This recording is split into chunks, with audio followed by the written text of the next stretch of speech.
versus the... Yeah, what's up, everybody? Welcome to our broadcast.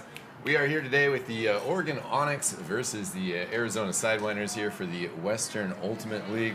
This is a huge matchup. Two teams that are really looking to prove themselves today here at Hillsborough Stadium.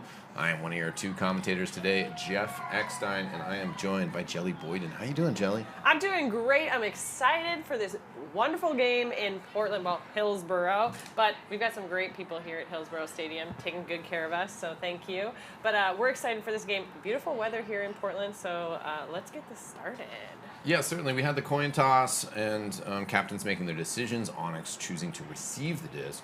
Just to go over some recent results from the Western Ultimate League. Onyx last week in a doubleheader over at Providence Park. They played against Los Angeles Astra, an incredibly exciting game with Onyx ending up taking in a double overtime. Yeah, that was... Ooh, had my heart racing, Jeff. It was intense. 100%. So exciting, in fact, that footage self-immolated itself. Can't fully be found on the internet. Rest of the game is there, though, on the YouTubes, as this game will be. All sorts of Western Ultimate League games. Some of the other results, right now, Onyx sitting 1-1 in the standings. And the way that this 7-team league is structured, each team will play each other once. And then we will have a championship weekend. They just announced the full dates of that, May 14th and 15th at Mira Mesa High School in San Diego. Be a quick 4-team bracket, 2 games the first day, and then a third place game and the final. So ending up in the top 4, super important here. Arizona Sidewinders, they basically compressed their first 3 games into one single weekend, super weekend. Jelly, some thoughts on that? Arizona walking away from it 2-1. I mean, they came out hard. They played well against Utah. Had a tough loss to Seattle, but Seattle's looking really good this season. Had that nice win over SF. I mean, if you're looking at Onyx today, great for them to come out. If they can get a win here over the Sidewinders, tie things up a bit, put that little, 3-way tie going on with a win-loss record, be really nice for them to come out with this win.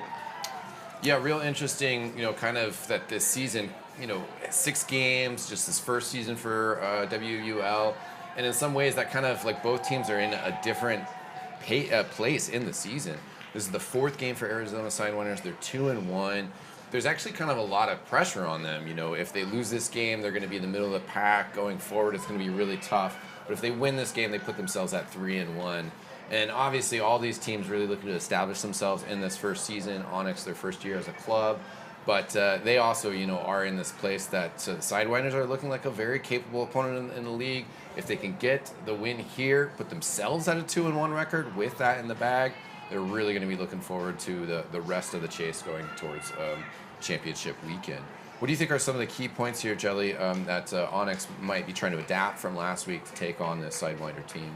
I think you're going to try to see them really be disciplined with their offensive sets, looking to stay in their specific sets, maybe if it's a vertical stack like they've been practicing or in their end zone, be very disciplined and take care of the possession of the disc. They had a lot of red zone turnovers in their last game, so I know that that's something they're going to be focusing on this evening. And yeah, I look forward to seeing what they're going to take away from this Sidewinder offense that's got a lot of deep hucks and deep looks. Yeah. And yeah, the Onyx taking that dub last weekend, that's the ultimate goal. At the same time, you're right, there were some ways that maybe they could have made things a little bit more comfortable for themselves. And that definitely will be a key moving into today. As you mentioned as well, Arizona maybe a little bit more inclined to these big throws, which is real exciting to see. Obviously, they're about to start off with a big pull right now as we're going to get this game underway. Thanks again for tuning in. A quick shout out as we're about to start action to our 2 main sponsors of this league, Breakmark and Discraft. Appreciate the support. We'll discuss some more about support as this game progresses. Right now, we had Kristen Robbins making a downline run, not finding the quick connection. Morgan Zajon with the disc here now. And Onyx just settling in here. Kristen Roberts getting it. Moving things a little bit more to the away side, and Sidewinders forcing them to stay there. Ulrich moving the disc up. We have it right now. Chris Bollier swings it wide to Claudia Tajima. They're trying to find a player in the end zone, perhaps. Morgan Zajon runs forward to set up the just kind of swing back to Claudia Tajima to reset the count.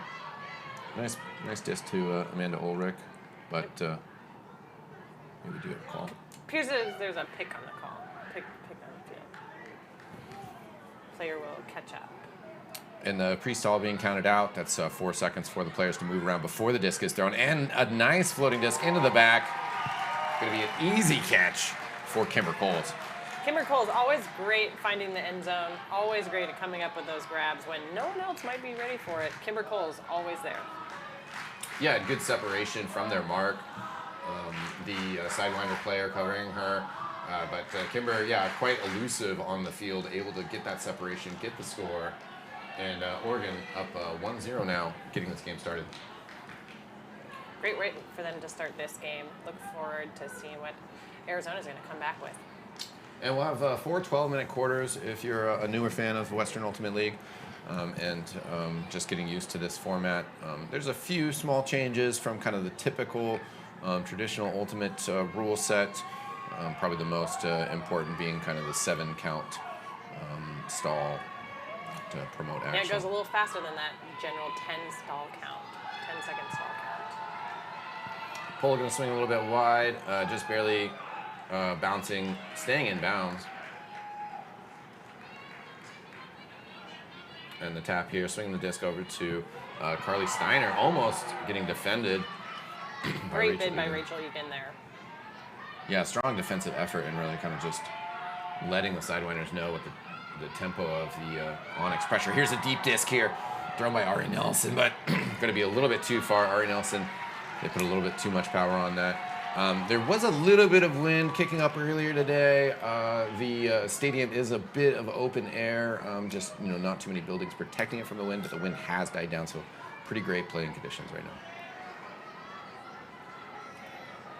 And Onyx are going to be a potential to get a break here, scoring off a setup where they started on defense. As the stall count rising, being able to find it, a couple players making runs here, but does find, I think that was Shannon Dennehy. Rachel Egan with the disc now, kicking it back over to Georgina Tetlow. Jack Linden gets one player cutting back to reset the stall here. Onyx with pretty good movement on this disc as they're slowly making their way downfield here, but we do have a call back here.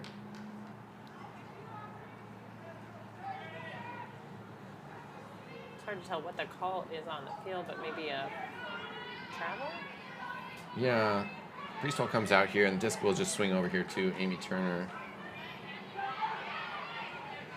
And great job by Jacqueline there to make sure that that disc doesn't get away on the swing pass. Jacqueline with a little bit of fakes, creates some space here, then dumps it off to Rachel Egan. Nice little forward shovel. More give and go here.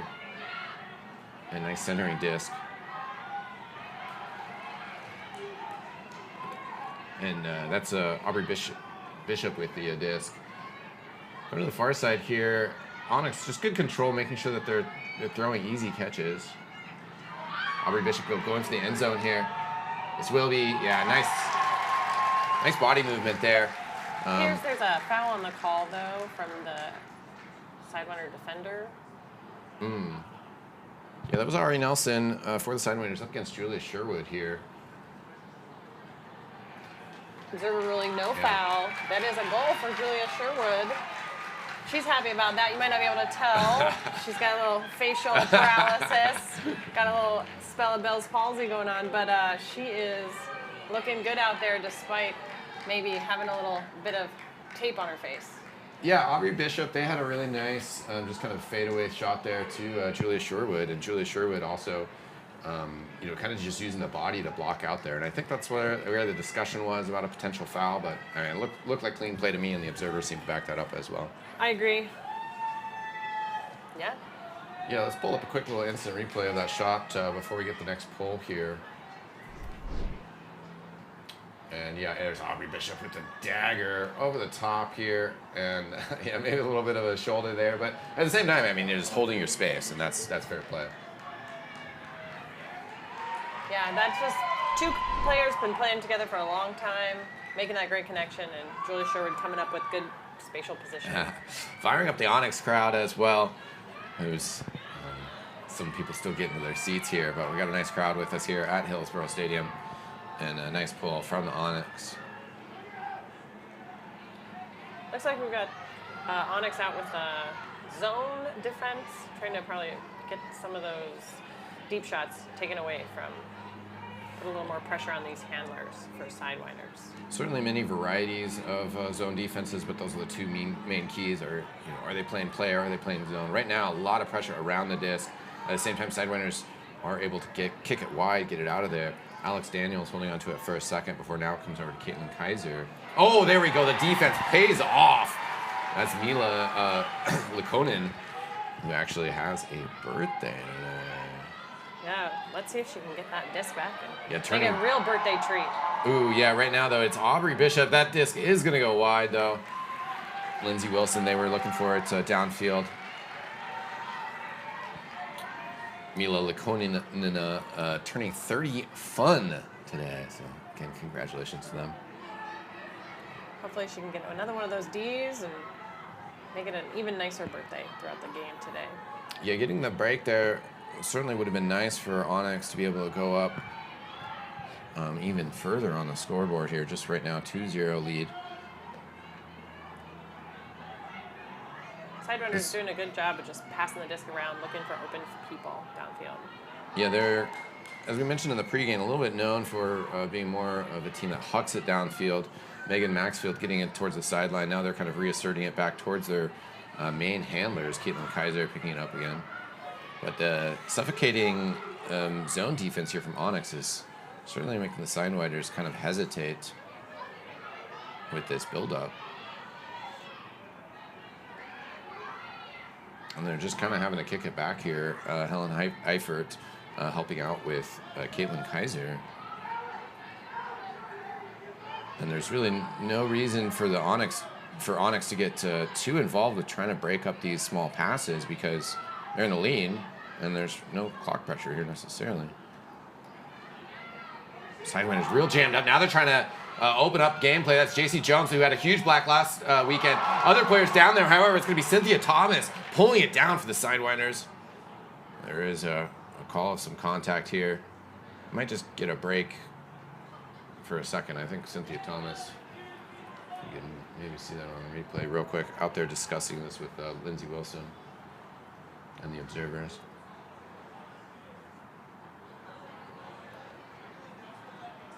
It appears as there might be a discussion about vertical space. Who was taking up the vertical space first?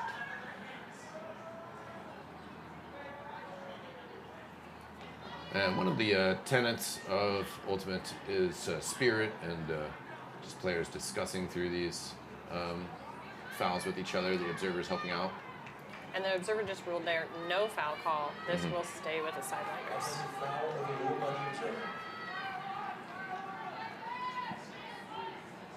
And yeah, resuming the 4 count here. Pre-stall, and they will have to dish it back just a little bit. Caitlin Kaiser, see if she throws it up though. Does find a nice inside throw there. That's Megan Maxwell now trying to get the quick connections. It's going to be Melissa Dunn with the score. Onyx unable to break that up. Little bobble there, but Melissa Dunn coming down with that, making one count for her team. Definitely getting them on the board here in Portland. Yeah, 2-1 the score. And I think Oregon's got to feel pretty strong about their defense there on this zone. It's certainly paying out. Yeah, made Sidewinders make a lot of passes back and forth across the field and have to take some of those deep shots that were contested. So I bet you they'll come out with that D again further in this game. Yeah, we'll see a quick replay here before we get to our next poll. But yeah, curious if Arizona tries to open up some midfield play a little bit more aggressively. Ooh. Yeah, just a quick little bobble. She comes up with it. She'll be celebrating that tonight.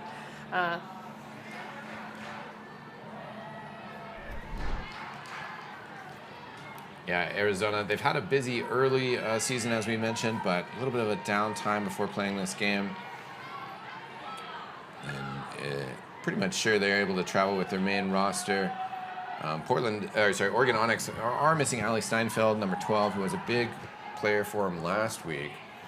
Speaking of big players for Greta Eisenbray, she was on fire last week. basically catching the disc all over the place. Key throws left and right, some defensive plays, and the game winner.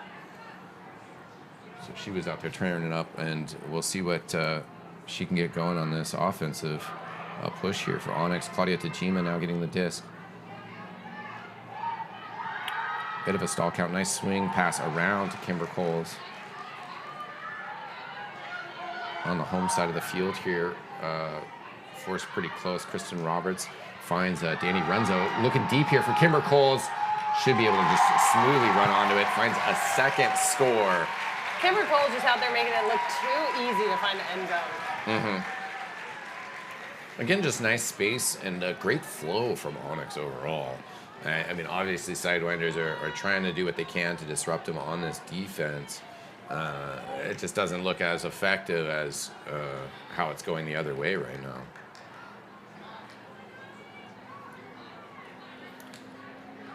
Definitely not quite the same sort of suffocating pressure out of the zone.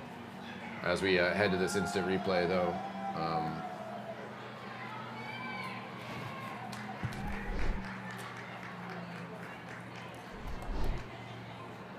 yeah, just awesome stuff here, though, from Onyx out of the start.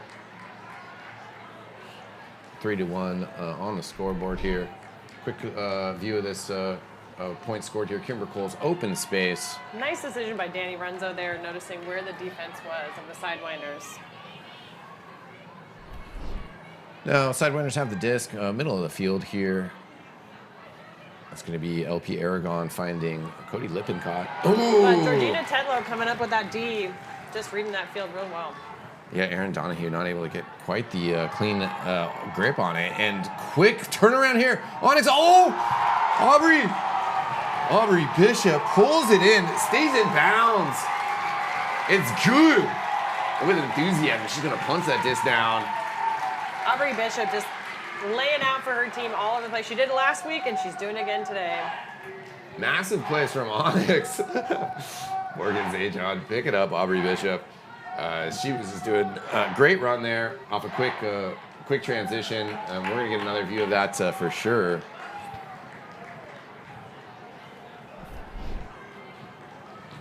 Aubrey did a great job keeping her feet in bounds, their feet in bounds, just really good. Getting to the knees, but doing a great job. Yeah, maintaining possession for their team. Yeah, exactly. In the process of catching there. So getting down on the knees, perfect strategy there to make sure that they stayed in bounds. Onyx will be starting one of their D lines here. And a couple great break points from them. So, you know, really, I mean, teams want to score 100% of the time. Certainly most Ultimate Frisbee teams scoring most of the time. Right now, Onyx really putting the pressure on the Sidewinders and getting Doing a good good value. job putting pressure on the handlers and resets, but not making this easy for them to get the disc downfield. No, not at all. Ari Nelson, she's kind of the star handler here. Going to go for a big throw down to Helen Eifert, but it fades down. Shannon Dennehy coming up with that D, just reading it really well and being in the right position. Yeah, she really slapped it down nicely there. It wasn't necessarily an issue with the wind, with that disc just kind of running out of legs. Georgina Tetlow, she's going to get the disc here, pushing it up this home side of the field. Mila Lakonina was looking for a big throw, perhaps. We'll kick it over for Jacqueline Wataoka. But it looks like we're having a stall call. That's where that 7-second stall count happens really fast. Yeah. That transition from that 7 stall count to that 10 stall count, or vice versa. Yeah, and the stall count begins when the mark really kind of is there. So that's kind of one of those circumstances. When the possession occurs. So the mark actually can begin as soon as you okay. Thank you for the clarification. As we've had a quick turnover here. So Sidewinders, even though they were able to snag the disc and get possession back, they've lost it again. It's going to be Talia Barth with the disc now. Kicks it back over to Amy Turner. And good find of Georgina Tetlow there. And now kicking it back upfield here. Georgina Tetlow just running this offense for Oregon Onyx's D-line currently. Ooh. Just give and go here and there. Yeah, great stuff there. Looks like that's going to be an easy birthday catch for Mila Lakoninen. And yeah, great movement of the disc. Rachel Egan, strong finishing throw there. But just great movement overall. As you pointed out, Georgina Tetlow really moving the offense nicely. That is a big one after that quick turnover on offense. You know, your D-line gets an opportunity. You always want to take care of it. And it's always nice to get that disc back and then score. Yeah, and up 5-1 now, as hopefully we'll get another shot of this replay in just a second here. But nice Onyx. shot by Tetlow, just over the top of the defense, and Mila Lakonina just bringing that in. Mm-hmm. And Cynthia Thomas, a strong defender there for the Sidewinders, but they seem, kind of a little befuddled, a little perplexed by the offense that Onyx are running. You mentioned, Jeff, that they haven't played in a while. It's right? true, yeah. It's been a while since they've had a game, against another opponent. They've been probably, practicing, matching up against one another. But it is a whole new ball game to come out and play against a different team and have that little bit of a break. So you look for them to probably come out here with some intensity and try to catch things back up.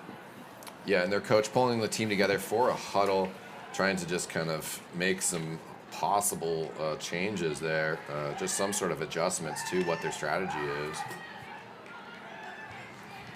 We have here Onyx's O-line, one of their O-lines, coming out to pull the disc on defense. It's always an opportunity. They get to have some of their O-line players play D. Zach Petty, the coach of the Sidewinders, by the way. And pull will go out of bounds.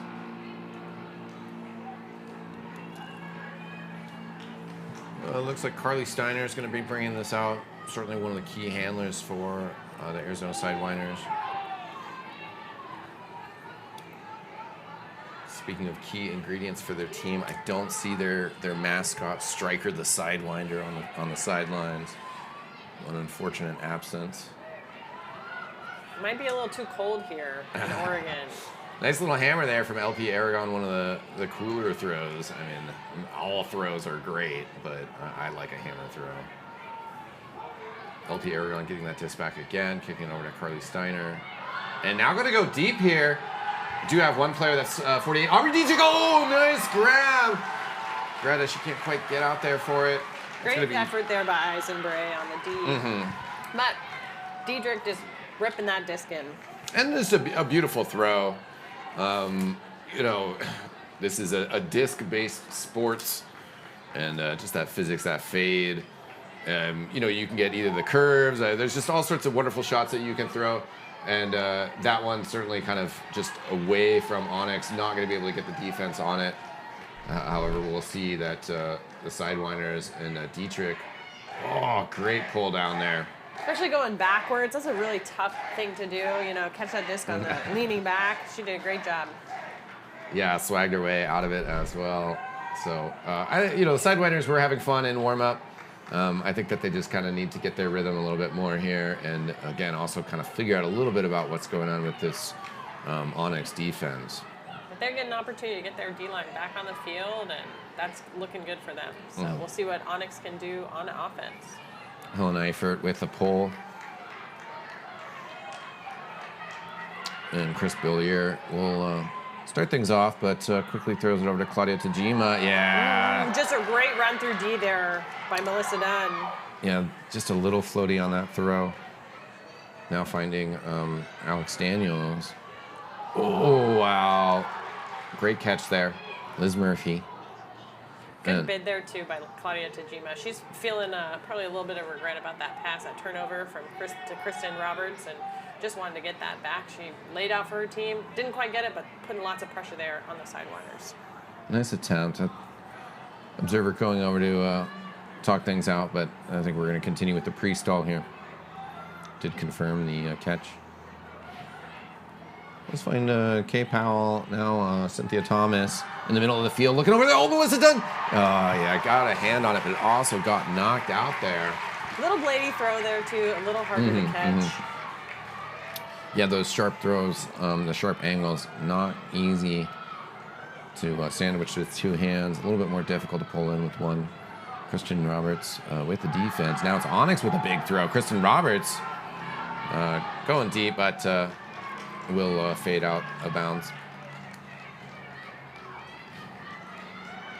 Looked like Danny Renzo just trying to get a quick offensive, get some yards downfield and just throw at the right time. Sidewinders starting in this vertical stack, able to throw it from the home side into the middle. As this vertical stack splits. Ooh, what a fabulous hand block from Danny Renzo. She wanted that back.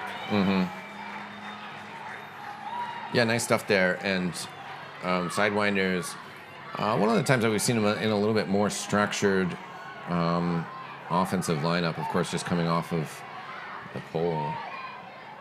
And Danny Renzo kicking it centrally. Amanda Ulrich with the disc as the count rises. Kristen Roberts, though, nice float. It's going to be Kimber Coles. Should be able to run this down. Does so. Easy two-handed catch. And she just makes reading a disc look so easy. Kimber Coles, every time. I'm a big Kimber fan. Kimber Coles, just can't say enough. Understandably. Speaking of fans, I was hoping they were making an appearance, and indeed, I believe the Rock Club is here. I see at least one person with a black turtleneck and a gold chain. I'm assuming they're not alone. We're going to rock over to instant replay here. See Kimber Coles pulling this out again. Beautiful throw as it just fades into space. Helen Eifert running it down. Good job there by Kristen Roberts, noticing there wasn't a lot of defense in the end zone. Just number 46 there, Helen Eifert. So great opportunity for Onyx to get that additional score. Yeah, beautiful stuff into the corner, and Onyx up 6-2. Obviously, great start to this first quarter for them, but really, it's just kind of a couple breaks away. So while they're going to be happy with this momentum, they just need to make sure that they keep their head on straight and keep playing their game plan. Yeah, there's a lot of game left to play, Jeff, and we saw Onyx go on a run last week, and LA did a really good job coming back in that second and third quarter, and so I look forward to seeing the Sidewinders do a similar thing. They're going to put pressure here on Onyx, and Onyx is just going to have to keep up the intensity, keep up the resiliency, and keep doing the things that they're doing right. It was one of the other Sidewinder coaches, their assistant coaches, Daphne Russell and Eric Aya. But the Sidewinders coach certainly trying to whip them into a fury here. I think we did have a timeout call there as well. The time between points pretty quick in this Western Ultimate League, but I think the Sidewinders wanting to slow down the tempo real quick. If I was in that huddle, I'd be like, hey, we just went on this great run. We've had some really awesome things that we've done. We are looking deep. We've had some turnovers. Let's keep taking those shots, but recognize when the defense is there, when they're not. Keep it in bounds. Keep our heads up. Keep going at it. Yeah, only a few hiccups for Onyx. I don't think anything to worry about too much.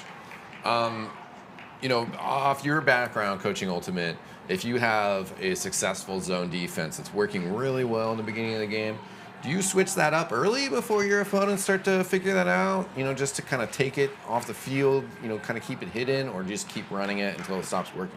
I think we're probably going to see Onyx continue to play person defense most of the time. They're not really going to use that zone defense as a way to just mix things up. It's a great opportunity. Zone is like a great defense to run with, just to mix things up. You're not going to run at every point. You want to give them. You don't want to give them much of an opportunity, the offense, to figure out the D too much, right? You want to kind of throw it after they've had a couple points of person and they're forgetting what your zone can do. So I bet you will see that zone again, but it's probably not going to be every point, that sort of thing.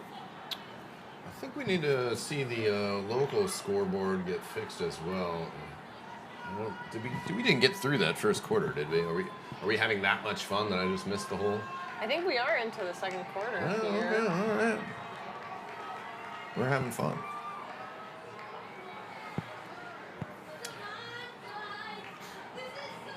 Yeah, we are into the second quarter.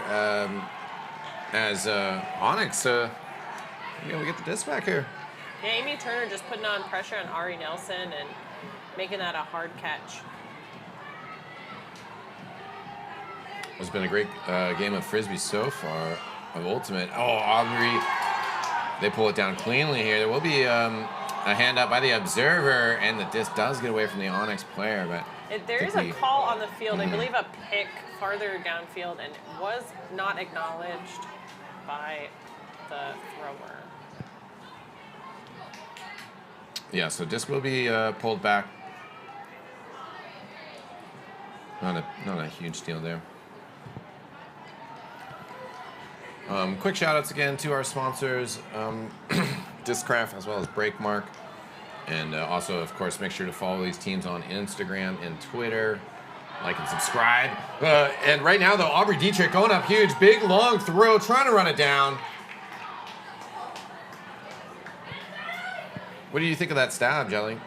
I think that was a good opportunity from LP Aragon there. She noticed the defense wasn't really in position yet, and Dietrich was good at finding the end zone, but just the wrong throw.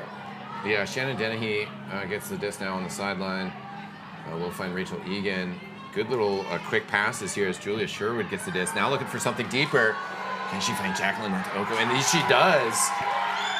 Jackie with a great run in distance. Now finds Aubrey and then continues. And what a fluid offense from the Onyx. Yeah, that was a great, beautiful shot downfield by Julia Sherwood. Just, again, noticing no defenders in Jacqueline with Wataoka's path and just puts the disc on a platform out to space. Beautiful. Love it. Opened up that whole play, even though Shannon Dennehy comes away with the score. Yeah, great little cut there from Jacqueline Wataoka. She's a ball of energy and certainly helped push that offensive drive. And I'm just always blown away with Jacqueline. Just such a young player. You know, you have Julia Sherwood, older player. Nothing wrong with older players, right? I'm an older player, but you know, we have two wonderful kind of speeds, ages there on the field. And we're gonna see this again real quick. Just the final connection, the give and go. Just so quick there by Aubrey Bishop too. Just recognizing Shannon Dennehy all alone. Boom, just gonna get it to her. Yeah, Aubrey, they've really been a downfield threat. They just know when it's the time to just make these aggressive runs that, you know, are in an open space. That's right. We've got to pull out of bounds, so Sidewinders are going to take it in the middle of the field. Yeah, walking it out, and looks like Kay Powell will be the one to take it. Gets tapped in. Short little throw to Melissa Dunn. They're, again, going with these little short give and goes to work Onyx it back in their upfield. zone. But Sidewinders finding a lot of opportunity to give it back and forth. Dink and dish. Yeah, certainly. Kicking over to Alex Daniels. And kind of an odd floater there, but the open player. So Kay Powell, easy catch, easy setup. This is much better movement from Sidewinders. Looking for the final throw here. Are going to be able to pull it in. They did a good job there, keeping their composure, running the disc just nice and easy. Little passes here and there. There are a couple close little calls, but came down with them and finding the end zone just nice and easy. Good opportunity and good offensive possession there from the Sidewinders. Yeah, Katie Winterbottom getting the snag there at the end. And you're right, just that balance of, you know, the short gameplay and then stretching it into more of the medium passes. Absolutely. And we'll get another.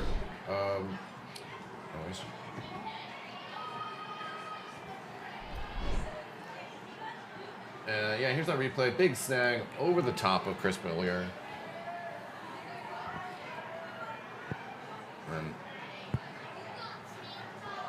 some nice momentum for the Sidewinders. We'll see if they can pick it up, get another break here possibly. 7-3 the score line. And Greta picks it up immediately, throws it over to Claudia Tajima as the stall count must be rising here. Does find a return throw to Greta. And back to Claudia though. Yeah, Sidewinders coming out with a zone here, really just transitioning that pull play from Onyx. They just can't do what they want, and that's making them throw lots of passes too. Yeah, Eisenbray in the middle of the field. Now finding Tetlow. Kelsey Salvo with a quick run up, but back to Tetron. Good movement as we find Peacock on the left side. Eisenbray in the middle, holding as the count rises. Has several options though. Tedlow, a nice disc inside to find Kelsey Salvo. Eisenbray, not too much pressure. Tajima now in the corner. Looks as though they're kind of transitioning. They're staying in that zone, but moving a little bit different downfield. Ooh, great bend there. Yeah, another attempt by the Sidewinders to reach a hand in there and slap that disc away. Good find of Tajima, though, and several players open, including JC Jones in the back. It's a hammer. Claudia Tajima with a beautiful hammer to JC Jones. Yeah. Claudia saying, I'm ready to get this point over with. Yeah, nailing that one away, and great, beautiful run up by Onyx. Just smooth passes, real comfortable stuff. There were certainly a few moments where the stall count was rising, but players rotating for quick, easy passes. Yeah, Sidewinders trying to come out there with a zone, change things up a bit, but nothing for Onyx. Yeah, we'll see this hammer here. First off, just getting swung around. Claudia Tajima looking for options. Hammer over the top. Recognizing she didn't have a mark there, makes it an easy hammer throw right into the end zone. Yeah, there were three players over there. Valerie Peacock, Greta Eisenbray, and just had to take the best option for the throw to go with it. So Oregon Onyx continuing to just put together a nice game here. 8-3 on the scoreline.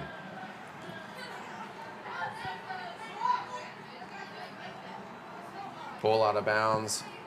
Ari Nelson running over. They'll take it into the middle of the field.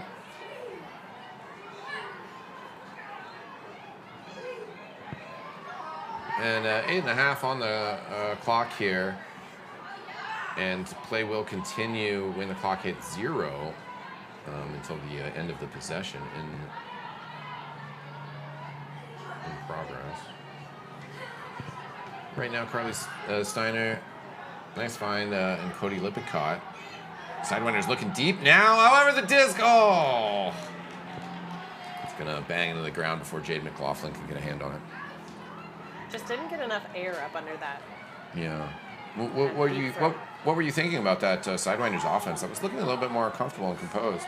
They were looking a little bit more comfortable, but Onyx was kind of putting a little bit more pressure on a couple of those handlers that maybe don't have the disc all the time, and making them look open and like the right option.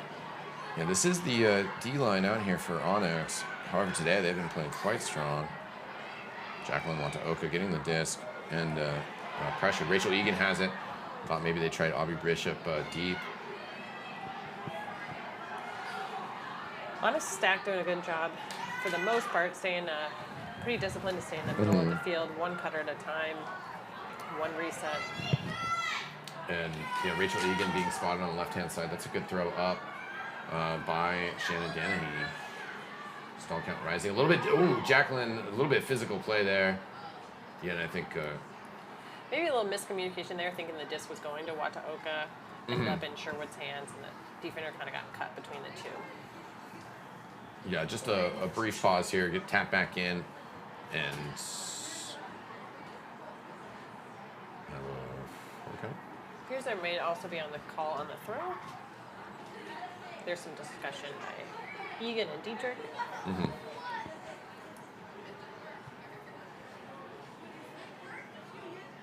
There's Handler and the Onyx supporters on the sideline there, wait for the decision to be made. And yeah, it looks like a timeout. Yeah, at the end of the day, we will have a timeout called by Mike Ferguson, the coach of Onyx, and a switch of lines as well. Bring out the first offensive line for this defensive team. We've done a good job of recovering the disc and bringing it upfield. Yeah, such an interesting thing. I'm still wrapping my head around that transition. It's nice to be able to put your offense on the line when your defense has gotten that D. That's primarily one of the areas for defenses to really work on maintaining possession and scoring that in the getting that break, and it's a nice opportunity to be able to sub out your D line for your O line and really capitalize, continue to get that break. Mm-hmm. Yeah, you can get fresh players out on the field. You know, more than just fresh legs. It's like, you know, those players that you really want handling the disc and who are most familiar with your offense. However, the D line has been just playing great for Onyx tonight. Yeah, really keeping them ahead in this game is that D line, getting those Ds, putting pressure on Sidewinders on their offense and making them turn it over. Now, we're getting close to a resumption of play here. Players getting ready here. Vertical stack for Onyx. 10 for 12. The cutters just stacked all in a row. They'll peel off. Kimber Coles, first to do so, gets first catch. Chris Burlier now trying to find Kimber. Well, actually, excuse me. Morgan Zajon in the corner. Yeah, just kind of instinctively from the back of the end zone to the front cone, knowing that that's that movement off of that vertical end zone. Finds a nice, easy, open look. Yeah, and it was a good upline from Kimber Coles. I didn't see Morgan Zajon lurking in the corners, but it was an even better target than Kimber Coles as we also get a shot of our beautiful crowd here. Lots of folks here in Portland. Well, Hillsborough, cheering on Oregon Onyx. Yeah, Zajon's defender just wasn't even ready for that. Kind of looking up at Kimber Coles, taking that cut-up line, and Zajon just able to capitalize and get that score. Yeah, this is a fantastic lead for Oregon Onyx. 6 points, as that was another break score. And this looks like one of their defensive line will be coming out here again off this pull. Yeah, interested to see what the Sidewinders decide to do on offense. If they're going to keep taking those deep shots, or they're just going to maintain possession and work the disc up the field. Yeah, certainly been a lot of these kind of scrappier short plays, you know, kind of a weave working up. Right now, this instantly looks a little bit more spread out from the Sidewinders. Yeah, trying to give players a little bit more room to move around, get open. A potential throw up the middle to Lindsay Doyle. Don't take it. Are able to find the disc around. Carly Steiner with the disc now. A little bit of contact on the handler as the D mark runs through. Carly Steiner again now finds LP Aragon. Just back and forth with them. Ari Nelson, they're going to have the disc now. Throws it up. Might be a little bit deep though. And indeed, it gets away from LP Aragon. Yeah, Ari Nelson, one of the big shooters on this Sidewinders offense. They're looking to get the disc in their hands, and just unfortunately a little bit of turnover there. Fortunate for them, fortunate for the Onyx players, right? They're coming up with that D. Well, turnover allows their D to come out and get an offensive possession. Yeah, it was a good opportunity. I mean, the cutter was there. Oregon Onyx now, though, JC Jones kicks it over to Eisenbray, who was able to find Coles. Great passing here. Tajima, yeah, okay, winding up, but not going to go for the deep throw. Centers it to Eisenbray. She's got a whole bag of throws that she can fake. Ends up swings it wide. JC Jones, well, we'll be able to find Kelsey Salvo open, but however, the defender's closing the distance. Kelsey Salvo goes up, however. Got sandwiched there by two defenders. Good look by Onyx's offense, working the disc to that break side. They were getting lots of looks. Yeah. Throw kind of to double coverage, but good offensive possession for them on D. Yeah, it seemed like a smart pass. One of those situations, again, the disc like kind of just running out of legs. And unfortunately, timing and made it a difficult catch for Kelsey Salvo. But of course, the Sidewinders defense getting in there, disrupting it, making it uncatchable. Sidewinders would love to. Big gainer there on the catch, but Valerie Peacock just gets her hand in there and makes a little contact with that disc, and it goes to the ground. Yeah. Jade McLaughlin a little upset about that. Claudia Tajima looking for a throw right off the restart. Kimber Coles is deep. Maybe not as open as she's been in the past. Yeah, again, good defensive play there by the Sidewinders, getting two players sandwiched on that cutter from Onyx, cutting into the end zone. Yeah, and I mean, Onyx, now the team that are kind of taking a few more long looks into the end zone. The Sidewinders have been doing a good job, though, of having the coverage there and disrupting it. Nice low throw, finding Cody Lippincott. Has to dish it back to the thrower, Carly Steiner. Now at the sideline for us. Ooh, good disc over the top. That's Lindsay Doyle, wonderful run onto that. The Sidewinders will continue it forward. Jade McLaughlin with the finish. Jade McLaughlin really excited about making that catch. Getting her team back up on the board.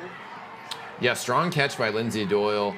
Running into a space and just a beautiful throw over the top to find her. Yeah, Oregon Onyx making that really hard for the Sidewinders. Multiple possessions on O. You can't discount that, but good opportunity for Sidewinders to capitalize. And just killing the clock. Onyx is going to be fine with that for a bit. Sidewinders, pressure-wise, might need to pick up the pace a bit here. Yeah, and you see that replay of that celebration by Jade McLaughlin. She knows how important that is, and that big spike for her team. Yeah. Let's get them fired up, get them ready to play. Yeah, and I think Jade as well, was part of one of those turnovers not too long before that. So yeah, always feels good to get it back. Yeah, get it back, get it into the end zone. We heard some cheers over the mics as well from the Onyx team. Oregon Onyx, strong showing so far. Less than 3 minutes left in the half. They're going to want to close this out with a similar lead. Right now, this is one of their defensive lines that got received the pull. Jacqueline Wada-Oka throwing it to Julia Sherwood. It kind of bounces out of her hands. Now a deep throw immediately from the Sidewinders. This fades a little bit rough. However, they do call that in. That was a great catch. Caitlin Doust pulling that down, then follow-up throw. Easy stuff. Yeah, Caitlin Doust did a great job keeping her feet in bounds. Yeah, that was the key catch there. Liz Murphy will get the finish. Caitlin Doust, big part of the team, did jump into the commentary booth for the Sidewinders' second game. And did a great job at that, but today catching frisbees instead.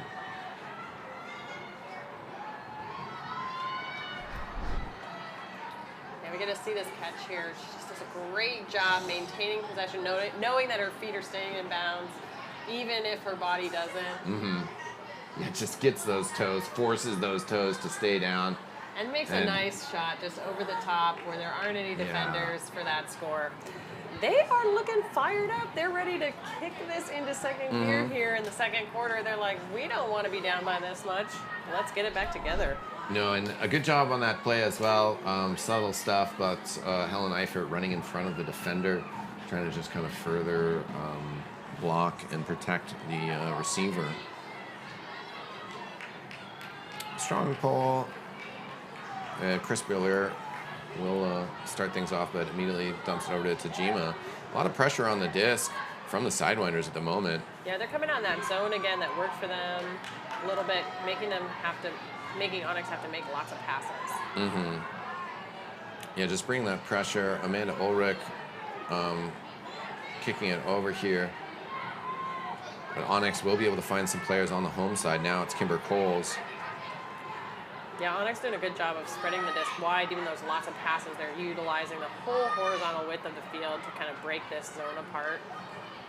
Yeah, and especially, that is one of the keys to breaking down zone is you swing it side to side, and the whole defense has to run over, not just one person, Yeah, but Sidewinders choosing to stay in it. That pulls off. It pays off. They get that turn there on that pass, that errant pass back to Kimber Coles. Yeah, and sometimes these side-to-side passes like that aren't easy.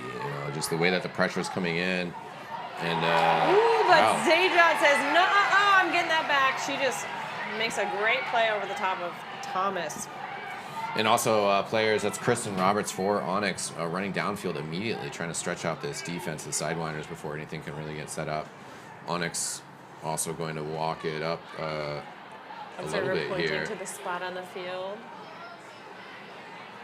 Yeah. Tajima going to do the nice thing and say, where do we find, where are we actually going in? I can't decide. Well, it's sort of one of those things. There's, yeah, okay. Here we are. Priestall's counting out. Hammer over the top. Nice kick wide. Kimber Coles finds Amanda Ulrich. Sidewinder defense a little bit spread out here. Onyx will they be able to find somebody deep though. Danny Runzo with the disc right now. Over to Kristen Roberts. Back to Danny Runzo. Kristen Roberts gets a little bit further downfield. These Sidewinders defenders did a good job checking over their shoulder, looking where those threats are downfield, and they are making Onyx have to make lots of passes going back and forth, but not taking any shots that are really in play. But Onyx did a good job. Yeah, 2 players over there on the away side, Morgan Zajon and Kimber Coles. Kimber Coles at first thought the pass was coming to her. Haven't gotten too far forward, but have forced the Sidewinders defense back quite a bit. However, the laser beam comes off the hands. Kristen Roberts. Yeah, Sidewinders defense, good job. They're going to take a timeout here, but man, they were doing a great job just looking over their shoulders. They were committed to staying in that zone that whole time and putting lots of pressure on Onyx to make tough throws over the top of that defense and even slice it through sometimes. So good defensive show there by the Sidewinders. They're trying to pull back into this game. Yeah, and as this timeout comes out, Onyx are going to be feeling pretty confident. There's still going to be, most likely 1 possession left here. If it were a quick turn, it looks like a few additional seconds have been put back on the clock, 20 seconds instead of 16. But as long as the Sidewinders, can just control the disc for 20 seconds, this will be the final possession of the half. Also, one of the reasons you might as well use that timeout, get your preferred players on the field as well as a little bit of a breather beforehand. But, I mean, even if there is a score here, then it would be 9-6 Onyx. So, they would like to walk into the half with a 4-point lead, but they'd be happy with the 3. Yeah, but that momentum, it's huge. And right now, that momentum right now is in the Sidewinders' favor, and Onyx wants to get it back. So they've got their D-line back out here to try to get this break and take them into half with the lead and with that kind of big emphasis, intensity. Right. Yeah, it's like, what story are you telling yourself? Are you saying, okay, yeah, we had a few slip-ups, but, we're only 3 points behind, and that's just basically, 3 one points break, can turn right? To 5 points in no time. Yeah. But if it was a little bit deeper, if they don't have a good ending to this half, I could see how you'd just be a little bit bummed out, and certainly Oregon Onyx do want to try to control that story that's going on with this game. Sidewinders looking to find throws up. Jade McLaughlin kind of fakes a throw deep, then has to swing it over central. Melissa Dunn with the disc. It's a pretty nice throw to get it to half line. We hear that buzzer, but again, we play out this possession. Oh, and there you go. So that'll be halftime, everybody. Thanks so much. It's been a great first half. We're really excited to see how this game continues right now. Oregon Onyx, very strong plays from them.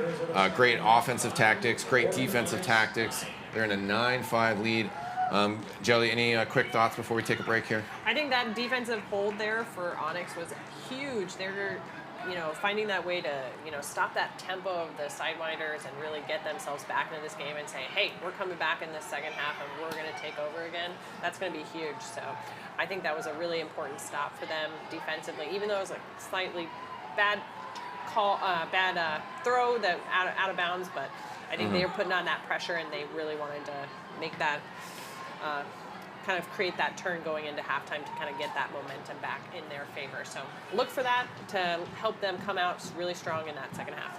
Certainly will be exciting, and we look forward to seeing the conclusion of this game. Stay tuned. We'll be back, everybody, in about 9 minutes.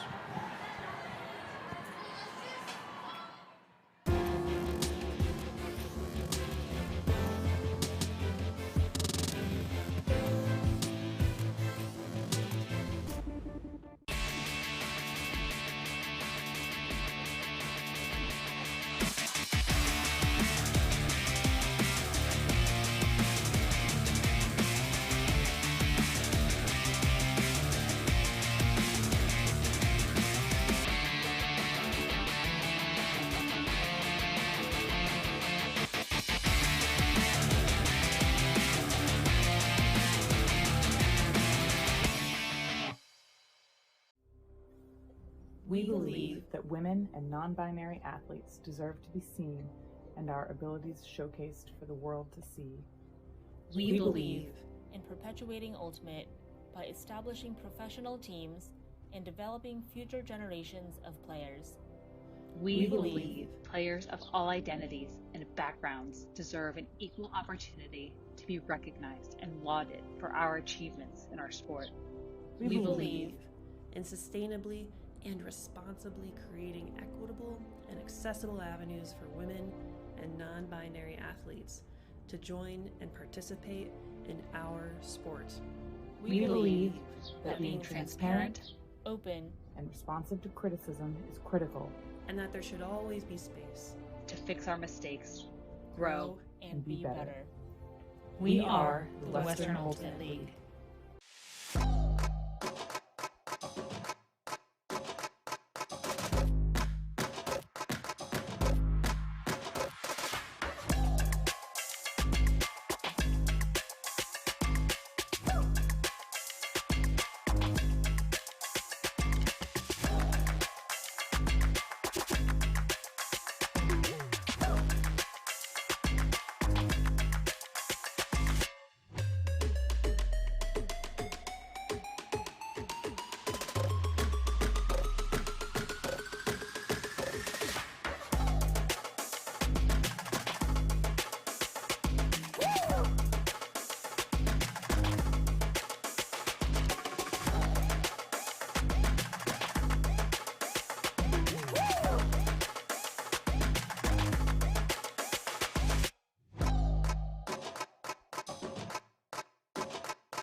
OT. Number 7, Giants and Chargers, Justin Herbert. Wait a minute. Hang on a minute. Nope. Looks like that's Western Ultimate League Frisbee. I'd know it anywhere. It looks like Cody Lippincott, right? Mm-hmm. Laying out, well done. All right, so I'm going to just guess.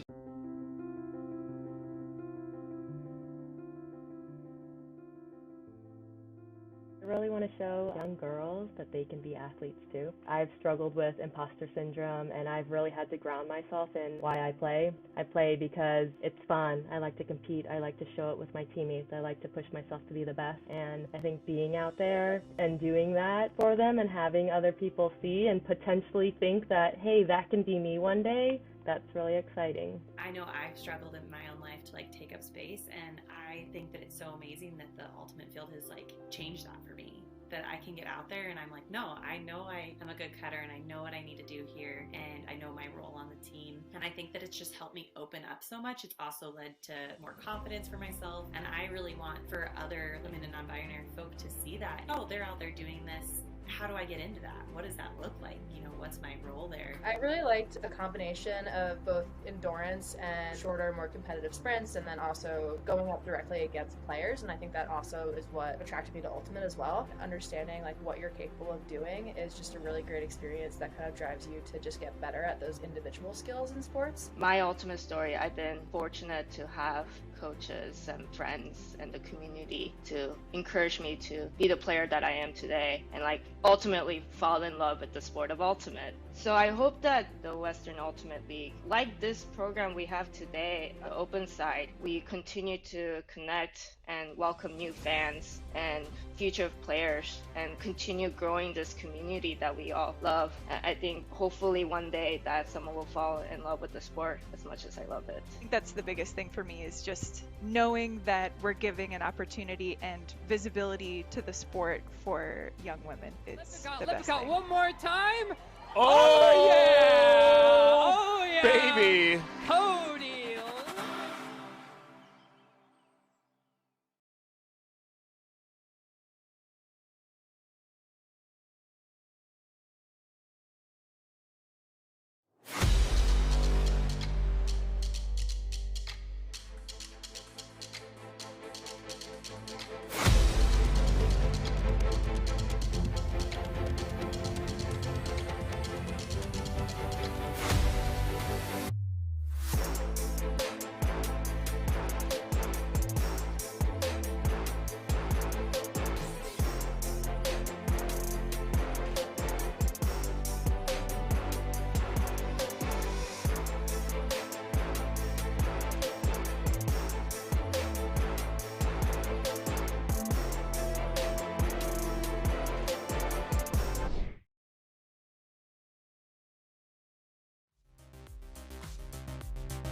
Foul. Welcome back, everybody. We are live once again. This is going to be the second half of Oregon Onyx versus Arizona Sidewinders. I am Jeff Eckstein, joined by Jelly Boyden. Jelly, some thoughts as we get ready to go in the second half? I mean, I'm excited to see Onyx continue to come out with lots of intensity and just maintain possession of the disc. And Arizona, they're looking to get the momentum back in their favor. And so I think they're going to be playing really scrappy and just all for it. So I'm excited. It's going to be exciting. Onyx will receive the disc here. And just a quick word about the Western Ultimate League. Support your women's sports. If you love what you've been seeing from Western Ultimate League, this is just the beginning. Help support our team, our players, and our commitment to shine a light on underrepresented athletes. We're at the top of their game. Western Ultimate League running a charity drive right now. Every dollar helps us to maintain and improve the caliber of our broadcasts. We're going to see a turn here. Just to wrap this up real quick, westernultimateleague.com/donate. Running a donation drive to support the league, and do have the opportunity to win a signed disc. As a disc now getting turned over in the other direction. Onyx holding on to it again here. Yeah, Danny Renzo doing a good job getting it back for her team after that errant kind of throw. Looking for Gunny downfield. Yeah, easy catch. Morgan Zajon just has to give the disc a little bit more time in the air. Let it float in. Ooh, dance it out. Morgan Zajon sporting that new hairdo as well, looking good. Yeah, Morgan Zajon does a great job finding the end zone. One of her specialties, finding the end zone. She does it so well there. Danny Renzo, nice, beautiful outside-in throw to her. Yeah, just a lot of really good aggressive throws when she knows that the defense isn't really, or aggressive runs, excuse me, when she knows that the defense isn't really set. And that pays off once again right there. Yeah. Awesome start by the Onyx. I mean, that's what you want. You receive, you score. We'll get another shot of this point by Morgan Zajon. Oh, beautiful throw. Again, to a space where there are no defenders, so just making it look easy. Yeah. Oh, no, that's what you want. It looks easy. It probably was easy. And beautiful hook from Jacqueline Wataoka. The vertical stack from Sidewinders. Jacqueline's going to have to be able to run this down. Not going to be able to do so. Great catch. Aubrey Dietrich. And Sidewinders with a quick score. That is one of Dietrich's specialties in the club scene and here for the Sidewinders is just, again, finding the end zone similar to Zajon. And she just does a great job there running that disc down. Yeah, really clean. I mean, obviously a quick offense by Sidewinders, but they just got in that vert stack. They realized that Wataoka, was a little bit of distance from her mark, and Aubrey Dietrich then, able to just kind of really get that breakaway. And beautiful outside in for him. Nice closing speed there. Turns around, makes that catch. Yeah, building that momentum for the Sidewinders. Yeah. The jumping 360 grab for the extra style. But. Yeah, Dietrich's a great pickup for them. She comes from Fort Collins, Colorado. She travels to play with them, so it's a great pickup for them and the Sidewinders. Sidewinders pulling off here, 10-6. They're going to need a couple more breaks to perhaps crack open the Onyx. And they're going back to that zone D to try to make it hard on that Onyx offense. Yeah, a lot of pressure around the handler. And they have gotten some results with this, especially towards the end of the second quarter. We're getting a few more turnovers from Onyx. Yeah, they're basically playing person D on Claudia Tajima, trying to get her out of the disc. So it's kind of like almost like a box and one kind of situation. Nice find over here, a little bit floaty to Chris Billiard. And actually maybe able to find Kimber Coles deep. Defender coming from behind, the pressure. Just bouncing out of Kimber's hands. Yeah, that's Caitlin Dowse just coming in with a good read on that disc. Ooh, but disc floats up here. And there was a handoff from Kristen Roberts, but not allowed to strip players. So has to kind of pull back a little bit. And Caitlin Kaiser does find the dump. Now connecting with Alex Daniels. And disc just thrown away. Looks like that hit the backside of Kristen Roberts. Kristen Roberts is just coming through there. An unlucky turn there for that Sidewinders offense.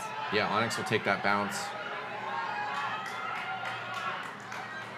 And a little bit of connection here as they're pushed onto the away sideline. But 2 players in the dump position. Now kicking over to Amanda Ulrich. And Chris Billier, good job finding Kimber Coles on the far side. Again, choosing to stay in this kind of zony kind of person D, but not wanting to let Claudia Tajima get that disc. There.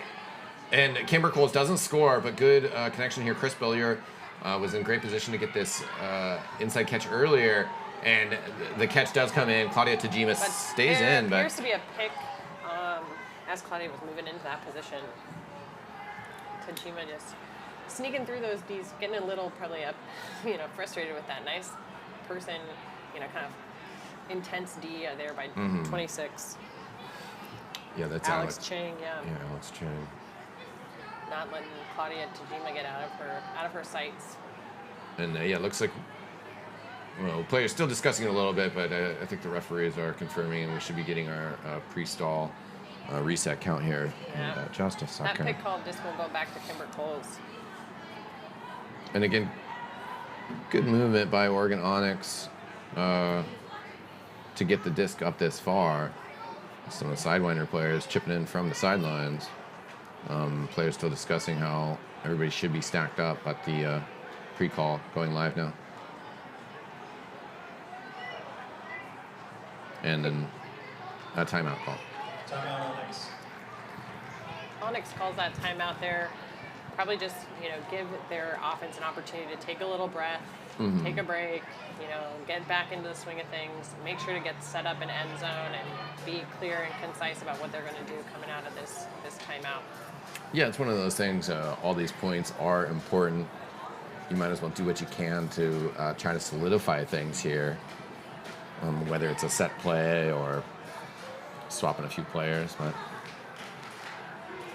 yeah, just always important to keep the momentum and keep things alive. It's hard to come out of this timeout and stay level-headed and just be ready to deliver that disc, but nobody kind of better than to have the disc in and they get also have an opportunity to get the disc into different players' hands. So you see Claudia Tajima walking, well, you can't see it really on the film, but she's walking up to that disc. She's going to take that in for her team. That's a benefit of taking that timeout there. Kimber Coles does not have to maintain position, even though Kimber Coles would do a fantastic job there on the end zone line. Claudia Tajima, though, going to be able to take this in and have a lot of options looking downfield in this end zone. You might as well get it in the hands of one of your main people, main throwers, and Claudia Tajima. We'll see if they can find the connection here. Onyx oriented in a vertical stack. But Sidewinders coming out with a kind of junky D here, making it hard to just find open players right away. And we're going to have another little quick call here. I think Claudia Tajima wasn't necessarily happy with some contact from their mark. Just tap back in. And Onyx finds some space. Oh, no. A little high there to Kimber Coles. Come down with it. I looked over to check the wind, but, sometimes these frisbees just kind of catch a weird draft off the grass. Or just something weird with the flick release. Got away from Onyx. Sidewinders will be hoping to capitalize now. Cynthia Thomas pulling that down. Good forehand flicks. They're getting good movement as Megan Maxfield has to dump it back to Melissa Dunn in the middle of the field here. Finding Helen Eifert, who's going deep. And will be easy fade, easy catch. And not quite going to be able to find an easy connection to Caitlin Doust off the gates. And will be a bit of a rundown. But Katie Winterbottom will snag that. Ooh, such a tough one there, right? Just over the head of the defense. But great grab there to bring that score in for the Sidewinders. Yeah, nice play, nice run up from Sidewinders. A couple strong throws, and taking it off that turn, 10-7. They're going to be comfortable with that. Yeah, Sidewinders doing a great job coming into that end zone. And interesting to see what the Sidewinders can possibly put together going forward. You see that great catch by Megan Maxfield, finding a lot of open space. Needed to kind of slow it down a little bit, but the good give and go, and then a little floaty, but plenty of space still to run onto for Katie Winterbottom. Yeah, Onyx's offense probably a little unhappy about how that end zone rep landed out, but Sidewinders D, give it to them. They set up kind of that weird poachy end zone D, and they get that turn and they get a score out of it. They get a break. Ari Nelson, they'll be pulling it off here. And Tetlow taking the disc out first.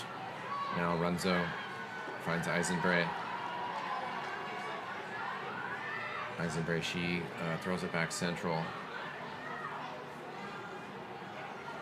Runzo looking forward. Could be a great throw to Rachel Egan. Indeed, not in. Right on the score line, though. Has to find one more player here. Call count rising. Oh, then it gets slapped out. Maybe arm contact. It's a foul call there, yeah. Yeah, and that. Well, while they discuss that, let's talk about that fabulous throw by Danny Runzo. Just a beautiful shot. I mean, I don't even know if Rachel Egan was aware that disc was going up until she saw it over her head, you know. That was just a good look by Danny Runzo, just recognizing where defense was on the field, just putting out this beautiful flat throw. Congrats to her, that finding her mark in Rachel Egan. That's just two players who have played well together. Oh, yeah, let's see that replay of that throw. Yeah, the throw coming out here as the players still discussing. Just a beautiful pass. No defense. I mean, that defender makes a good attempt at making a play on it, but just Rachel Egan comes down, reads that disc super well. Yeah, looking for that. Yeah, nice height on that disc for sure. As lighting conditions starting to change a little bit here. Yeah, we're losing this natural sunlight, getting into these glary stadium lights. Fun though, playing into the stadium lights. As we will get the restart here. Rachel Egan finds Tetlow. Looking to connect back to Egan. Great stuff. Easy give and go. It seems like the Sidewinders, once there's a little bit, get past that first second and a half on possession, are locking things down, and Onyx are finding more difficulties. Does that sound about right to you, Jelly? Well, I think Onyx is doing a good job of just, taking the opportunity of hitting the person who's open right away, the player who's open. They're just going to hit it, and they're going to keep moving and moving quickly to make this Sidewinder defense not be able to stay back on their heels. Great catch there by Rachel Egan in the end zone. Goes to her knee, but makes that possession and high fives her teammates. Congratulations. So 11 for the Onyx, 7 for the Sidewinders. Maintaining this lead, third quarter, halfway through it. Yeah, a few longer points this game compared to Onyx's last game against LA. The score was a bit higher in third quarter, and we've got a lower scope here, but everybody's looking good. Yeah, the Sidewinders, I mean, one of those things that it's what the stats say. Historically, they've been scoring right around 18 points a game so far in this season. Big throw up to Dietrich. Dietrich running backwards again, having to spin while catching it a bit. Not too hard to handle. Kicks it around a little bit so that they can make an upline run. Sidewinders still playing it around here, but I think we got a pick called. Yeah, looks like a pick called there in the back of the end zone. Disc will go back to when the play was acknowledged. The pick was acknowledged. Sidewinders still just need to find a little bit more forward distance. Number 7 should be a pretty clean catch there. Nice break mark throw there to that receiver. And look at that excitement there from Jade McLaughlin. Just bringing that in for her team, getting them one step closer to closing this gap. 11-8. They're coming. Yeah, Aaron Donahue, clean little quick throw from near the score line. And yeah, basically Sidewinders able to work their way up and control the finish there nicely. Yeah, they're certainly bouncing around a bit more, feeling that power.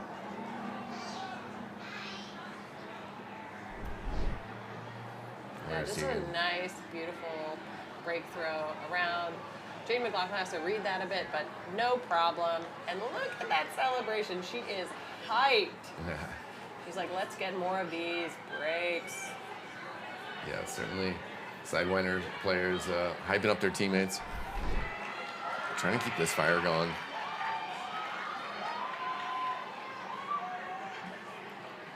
And Onyx off the pull. Chris Billier kicks it over to Runzo. A little back and forth. Trying to figure out how they're going to get this disc downfield. Yeah, trying to move the disc horizontally across the field against that zone, but finding it tough. Yeah, and they're kind of side forced. They were able to get it downfield pretty good, Hill.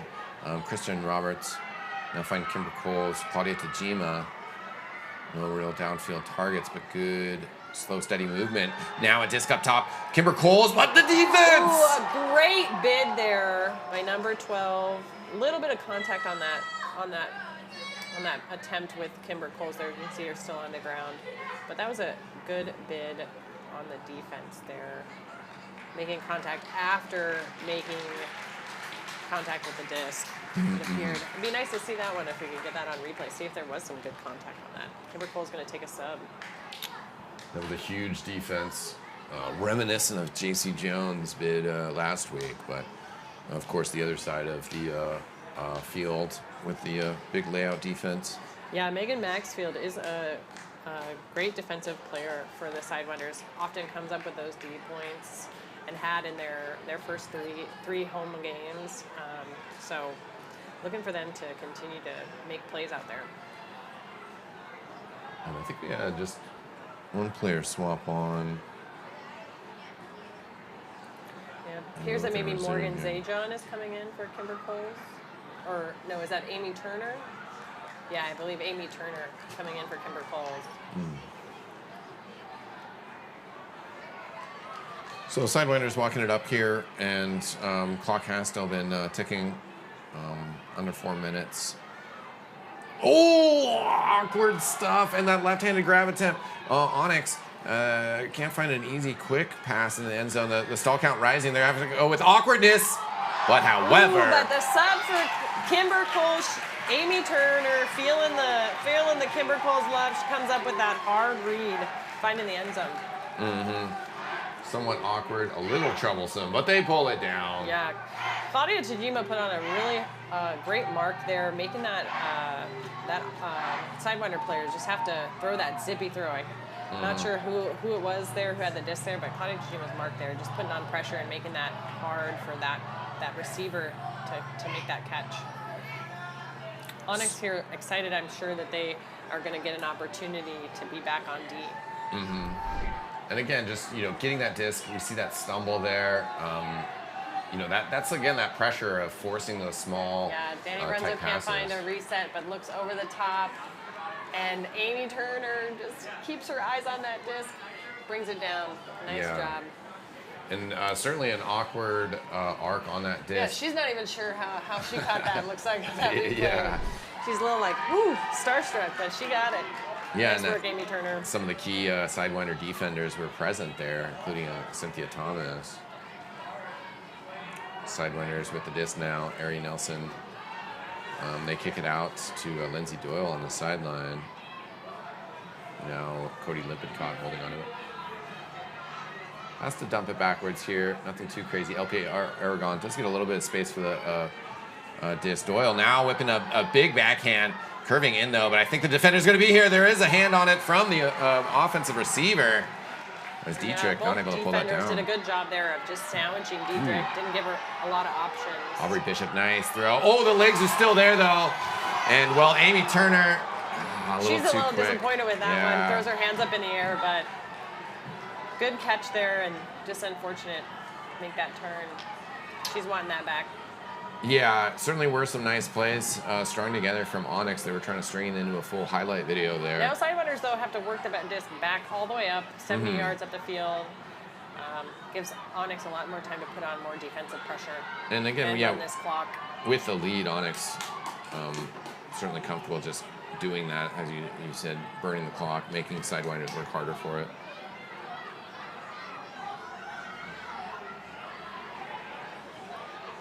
Nice shot away there by LP Aragon. Finding Ari Nelson. Big But- forehand hook. Oh! But Julia Sherwood just in the way and says, that's mine. Coming up big with that D for her team. Yeah, pulled that down with confidence. Oh, now nice looking throw from Tetlow. Going deep to Rachel Egan, But however. Ari Nelson says, I want it back. Right? Yeah. Not letting Rachel Egan get any space to make that catch. Yeah, full power knockaway. Lots of deep turnovers, and you see Aragon there taking that timeout, recognizing important to take a breath, get back in this game, and keep the score close, right? Not create more turnovers, and let Onyx take the lead even more. Yeah, Onyx will switch in a defensive line here to try to take that own opportunity to, keep this distance between the two teams. And, 4-point lead, pretty comfy. However, things can go real quick. Just with a few sloppy turns, or you just never know. Yeah, they're going to get some fresh legs out here for folks just to be able to run on a little bit harder. Not an entire full line substitution, but a good number of them. And they're just going to want to get this disc back and continue to kind of like grow this lead going into the fourth quarter of this game. Do you think the tight man-to-man the person coverage that Onyx was doing earlier is still going to be the way to go, or their zone? They might come out of this turn here with, this is one of their lines that does kind of throw some of that zone. We may be able to see that from them. That's a good decision on their part with having the Sidewinders have 70 yards to continue working up the field. But looks like here that they're going to be coming into person. Yeah, especially with this stack that the Sidewinders are starting out here. 5 players on the sideline. That is the free side. Yeah, that side stack looks like it's a kind of a pull play, get the action to move back to the middle. Now Cynthia Thomas looking deep here, unwinds. However, a little too much power on that. Yeah, and Onyx is going to get an opportunity to take this disc and move it up the field. Yeah. It's such a double-edged sword with some of those deep throws. They had the receiver open. It looked like a really good tempo for Cynthia Thomas to whip that out. But, sometimes the pressure on those throws, you just put a little bit more weight, a little bit more pace. Oh, and now it looks like we're going to have a big throw by Lindsay Wilson. They really let it out there. Oh, nice catch by Mila Lakonina. She slaps it down, and the crowd pops off. Beautiful. Way to work, just open up on that fourth side for Onyx. You see all those players. Julia Sherwood to Aubrey Bishop to Lindsay Wilson. They have big throws and just letting it loose for the Onyx score there from Mila Lakonina. Yeah, that was a huge throw. By Lindsay Onyx. Wilson, she's been playing this game for a long time, and that is one of their specialties. Yeah. Lindsay, they're getting congratulated heading back towards the sidelines. Massive throw. See the connection from Aubrey Bishop Keep it in first. bounds and lets that lefty backhand rip. Yeah. Just a great throw there by Lindsay Wilson. Yeah, good heads up from Mila. And that's their first game in home game for Onyx. Wasn't on the roster last weekend. Gets to kind of come out and show their stuff here to the Onyx crowd, and the crowd's loving it. Yeah, certainly a celebratory night for Lakonina. Birthday and a few points on the board. Hopefully a W as well. That's still to be determined. Sidewinders looking to move this disc up quickly. Yeah, they took a quick note of Onyx's defense and that zone, and they say, "Nuh-uh, we're going to move this disc around and get that score right away." Yeah, great quick score from him. I do feel the need to point out, though, maybe a little bit of gamesmanship and strategy here. They scored awfully quick, and now Onyx, 30 seconds on the clock. They have to drain that down, but that feels like a little bit more doable or manageable than having to drain a full minute or something. Yeah, they're going to be on offense here, and they're going to be able to just take it easy and try to score this in the time and make it And here we see just that final throw from the Sidewinders. Disc off the head. LP Aragon pretty happy about that one. Yeah, that's a fun little spike there off the head. And yeah, 30 seconds left in this third quarter. Onyx with an opportunity to perhaps go up 14-9. And they certainly at least want to pass the disc around for 30 seconds so that any turnover would just result in the conclusion of the quarter. Yeah, be interested to see what kind of defense Sidewinders comes out with. Looks like they're going to be going into straight person, so not that zone look. Trying to put pressure here on Onyx. Yeah, right away, disc being found over to Kimber Coles. And yeah, Claudia Tajima, though, gets the disc slapped out. Yeah. And number 13, Liz Murphy, just gets a hand on that, lays out for that disc a bit, disrupts that Onyx offensive flow. And well, Melissa Dunn picking up now. Just a few seconds left on the clock. So should have the, there we are, the buzzer. Oh, and then the disc gets thrown away.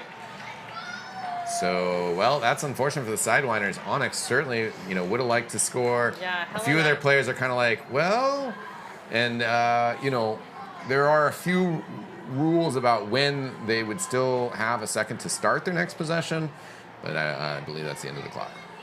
Yeah, it looks like they're going to be transitioning to the fourth quarter. Well, we've got a 2-minute countdown on the clock. Yeah, so, that is our fourth quarter countdown. Intermission. Just real quick, I was talking about it at the start of the second half, but once again, to mention the Western Ultimate League running a bit of a donation drive on their website, westernultimateleague.com/donate. And, well, donors will be selected from random, and they will get a signed disc from their favorite team. Certainly appreciate everybody's support, whether you're a donor or whether you're here in person, whether you're watching it at perhaps a local run sports bar that supports women's sports. Sports Bra in Portland. It's fabulous. I bet you Bobby Goff, who was commentating the Nitro game with you last weekend, I bet you he's there with this game maybe streamed. You know? Yeah. He might be. He might have that game on. Of course. Right? Yeah, the Rock Club is here in person, but I'm sure we got some strong Onyx supporters cheering the team on over at the Sports Bra, and of course a lot of wonderful viewers watching us at home on the Western Ultimate League YouTube channel. Thanks for tuning in. Like, subscribe, comment. You know the drill. Onyx getting into fourth quarter pep talk here from Mike Ferguson here as their head coach. Looks for them to continue to maintain possession and get excited. You see the team clapping, getting ready to cheer. They're going to step on this field, try to keep the momentum in their pockets as they go into this fourth quarter. Up by 4, but Sidewinders coming back and fighting into this game. They want to stay in it. Yeah, Mike Ferguson and his assistant, Rigel Berg, really been doing an excellent job with this team and their inaugural season as this defensive line heading out here to start the fourth quarter. And once again, to paint the wider picture for you, Onyx, 2 games down in this season. They're 1-1, a huge double overtime win over LA Astra last week at Providence Park. This is an important match. Then they're going to have a couple away games coming back to Providence Park May 1st to be another doubleheader alongside the Portland Nitro team.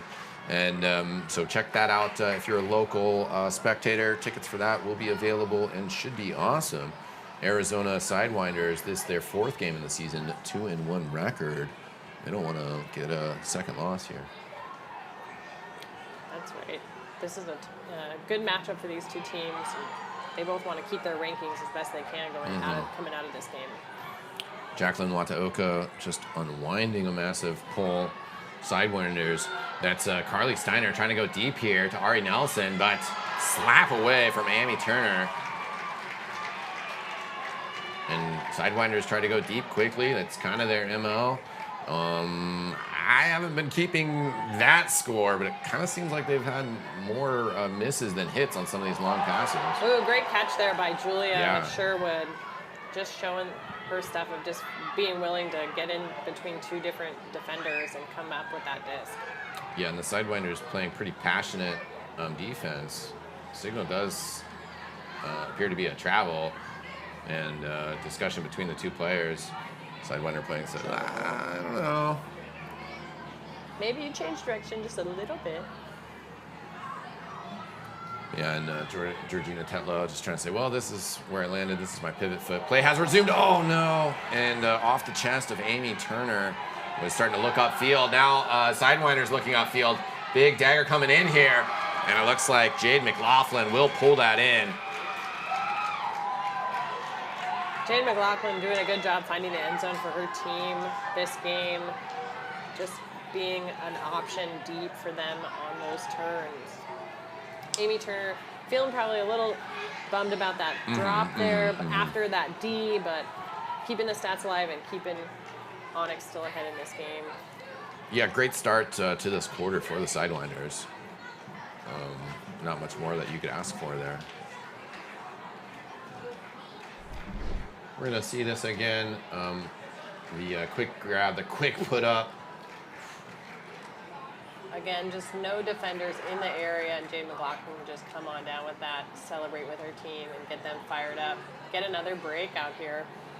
Yeah, a lot of quick players on Oregon Onyx. However, just difficult to close that gap and get out there so quick on that transition. Just coming over your head, it's hard to get in there. That's a nice bladey throw there by the thrower, and just over the top of the defender. It's hard to get in that space. And Onyx will take the pole out of the air. That's Chris Billier to start. Claudia Tajima, as the count is rising, does find Morgan Zajon on the sideline and trying to force the side, but does find a disc, a throw up. And Kristen Roberts now, Chris Billier, Kimber Coles has caught so many in the end zone. Now, again, in this red line, finds Morgan Zajon. Oh, and pulls it in. Morgan Zajon just doing a great job keeping her little tippy toes in that end zone there for another Onyx score. Yeah, great job by Morgan Zajon. And just good tempo there from Onyx as well. Yeah, just doing a good job working the disc up that live side. Sidewinders tried to put a bit of a kind of poachy D on the stack at first, but Onyx able to break that right away. Yeah, great connections between Kristen Roberts, Chris Billier.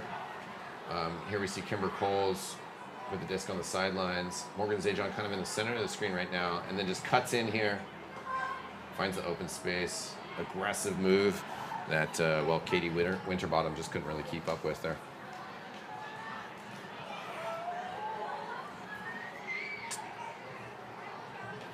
And look at that celebration, just right up in that air. 10-10 on the clock. Lindsey Wilson, they're going to pull us off here. JC Jones marking the handler. Aggressive energy. They're going to find it to the side here. That's Aaron Donahue throwing it deep here. Oh, no! Ooh, Aubrey Dietrich just getting a little too excited about finding the end zone so wide open. Drops the disc in the end zone, and she's going to want that one back. Yeah, that two-hand clap on the disc ends up getting it away. Great opportunity here for Onyx. Finding Julia Sherwood. Good disc out here to create a little bit more distance here. Lindsey Wilson. They're going to launch up a big one. JC Jones that's going to find some vert hops here. Oh, it does! It pulls it down! Oh, and calling the veteran move timeout. JC Jones coming up big over 3 defenders. Wow. That was huge. JC Jones again with a massive aerial play. We saw her just launching herself last week to snap a play away defensively. Tonight here, though, just going up and somehow coming down with it. Crowd here in Portland is just loving it. As Onyx will take this opportunity to switch in an offensive line. And certainly there's a little bit of a momentum push from the Sidewinders with that last score, but all of a sudden, an opportunity gets away from them. Aubrey Dietrich dropping that. Onyx then with this possibility to see. Yeah, Lindsey Wilson just throwing up this big throw, but lots of defenders coming in for Sidewinders. Just watch JC Jones just rip that down. keeps her eye on the disc the whole time. In Ultimate, we say, Skyd! And yeah, just jumping out of the air, pulling that down. Wonderful stuff from JC Jones. As Sidewinders looking to figure out their defense and how they're going to mark up on this stack. Vertical stack from Onyx. Just have the close-up of Claudia Tajima, but just tapped in here. And a little scoop over the top to Greta and Eisenberg. Nice pull down. The mark went for that hard. That's Helen Eifert trying to mark Greta. She makes a good run downfield. Claudia Tajima now with his hammer laser beam. A pick was called, however. That was an awesome throw. Some of the Onyx players celebrating, but that's going to get pulled back. Players were standing around basically in the end zone while that throw came out. So there's... Yeah, it looks like there's a little discussion as to who was guarding JC Jones and if the pick was involved. Observers are going to have a little discussion with the players at this time, making JC Jones come back to the stack. And, you know, the officiating in Ultimate a little bit different than a lot of other sports. That's correct, Jeff. Yeah, I mean, you do have to continue play while you make these calls. That's you know, correct. You can't, yeah, until it is acknowledged by players on the field. You know, you never know where a call is happening, so you want to make sure to continue to maintain possession. So great now that opportunity because the disc is coming back to Onyx. Yeah. Regardless. Right. So well, you know, the officiating crew does pull it back. That was the decision. The pick did affect the play. The hammer once again, this time a little bit shorter to Kimber Coles. See if they can find somebody on the sidelines here. A bit of a stumble, and yeah, I think there'd be a discussion about that because there used to be a foul call on the mark. Yeah, Kimber Coles going down to the ground and then coming back up, recognizing need that extra time. Yeah, exactly. I mean, Kimber bounced right back up, but I mean that's a lost second and a half or so, and only 7 seconds to work with in the stall count. Eisenbray, we'll see if she can find a target in the end zone. Nice little forehand flick there. And, well, it's going to be Tetlau. Oh, well, not pulling it in for the score. Pulls it in on the touch line here. Another little angled flick.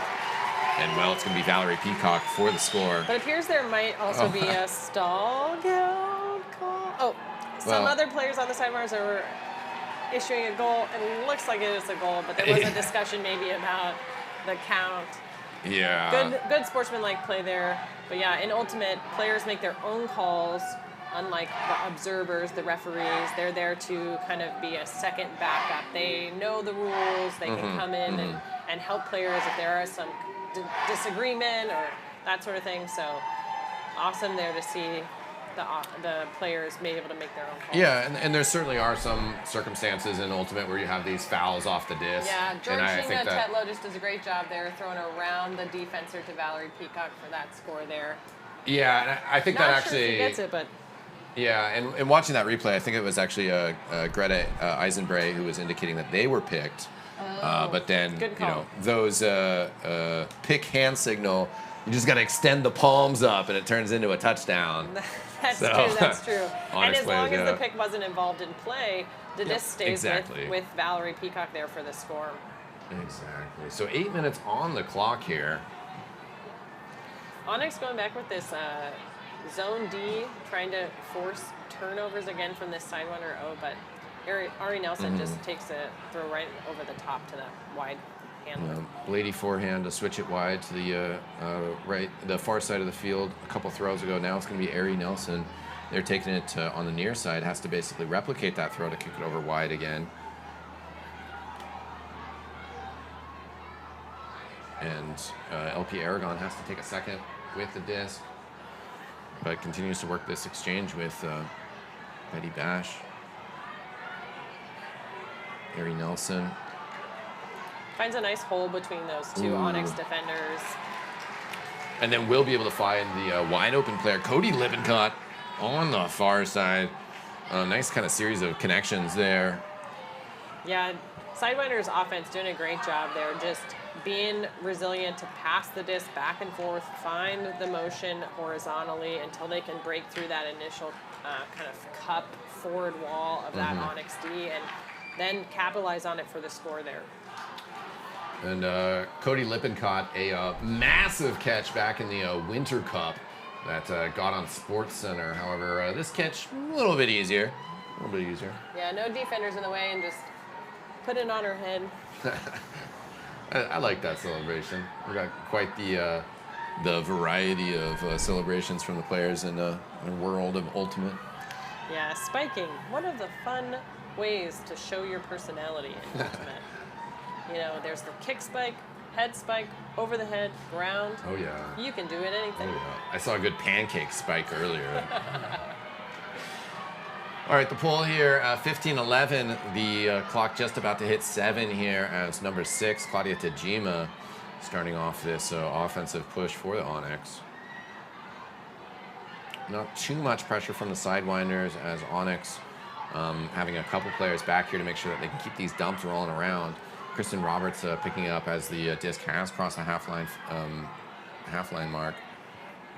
Good little upline run. Kristen Roberts again, now able to find Runzo inside.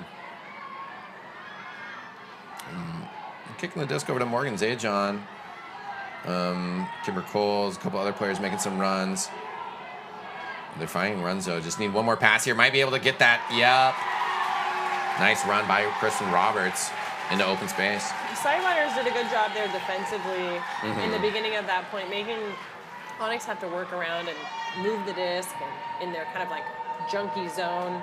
But at the transition, after about 3/4 down the field, Onyx just able to kind of capitalize as they had tried to transition to person defense, and they were able to get that score there. Yeah, it seemed like Morgan Zajon making that run to the disc as well was an important part of, you know, kind of breaking up some of the defensive structure.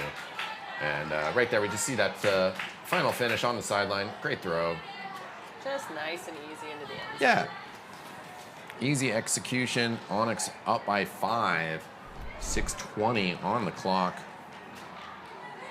And the pole coming out. Lindsey Wilson, they throw a nice one. Aubrey Bishop closing down to Mark. A quick throw up here. Aubrey Dietrich looking for it. Has to kind of tip it to themselves, but does pull it down with 2 hands. Aubrey Dietrich open, not going to be able to waltz into the end zone. Does close the distance here. Has to find maybe one more throw. And actually will dump it back to Ari Nelson. Ari Nelson, can they find an opening? They're going to keep kicking it around. Carly Steiner now with the disc. The stall count rising a little bit. We had a timeout called as must have been from the sideline, and Carly Steiner kind of shrugging a little bit, but timeout was called, so can't change it now. I'm pretty sure that came from Sidewinders, but that actually might have came from Onyx. Yeah, it's hard to tell. My quick reading of the scoreboard a second ago said Sidewinders timeout 1, and now it's 0. So it was the final timeout of the Sidewinders. 5:40 left on the clock. We happen to get an overtime period. The teams will get another timeout. Also, the clock rules do change a little bit going into overtime, but you know we might not have to talk about that here tonight. We'll still yet to be seen.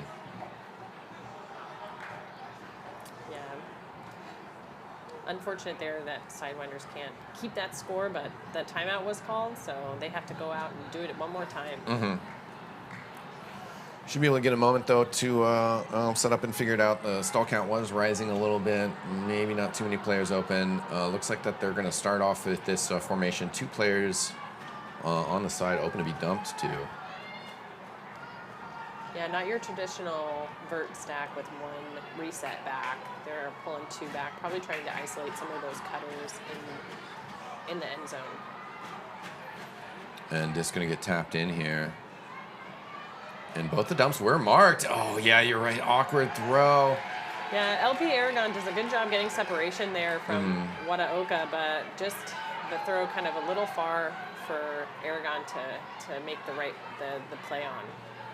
And that's just partially how it goes. When you get that pressure, you end up maybe just putting a little bit more pace on that disc.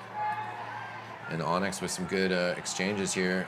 JC Jones finds Aubrey Bishop up the away sideline. Oh, but Aubrey Bishop throws it just a little wide of Chris Bellier. And the Sidewinders going to look for the quick turnover. And indeed, they get the score. Lindsay Doyle with the catch there. Yeah, LP Aragon getting that assist, trying to get the disc back moving into that end zone quickly, capitalizing on that Onyx turn in the backfield.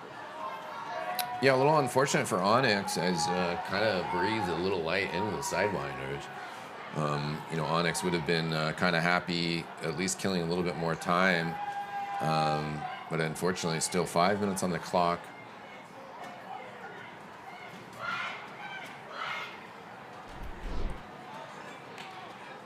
Look at that beautiful backhand throw there. Yeah. Just plenty of space. Nice little break throw down to the receiver. Yeah, Lindsay Doyle on the run there. Easy catch. Great, beautiful backhand throw. Oregon Onyx waiting for the pull. Will be sent by Betsy Bosch.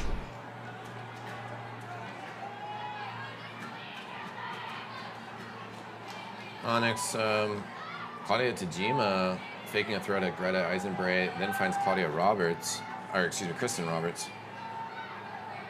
Now Morgan Zajon, Eisenbray was perhaps open deep. Runzo with the disc. Finds Kimber Coles, who had to run down to get the dump. Eisenbray, a little over the top toss to Runzo. Might be able to find a target, but holding onto the disc for now.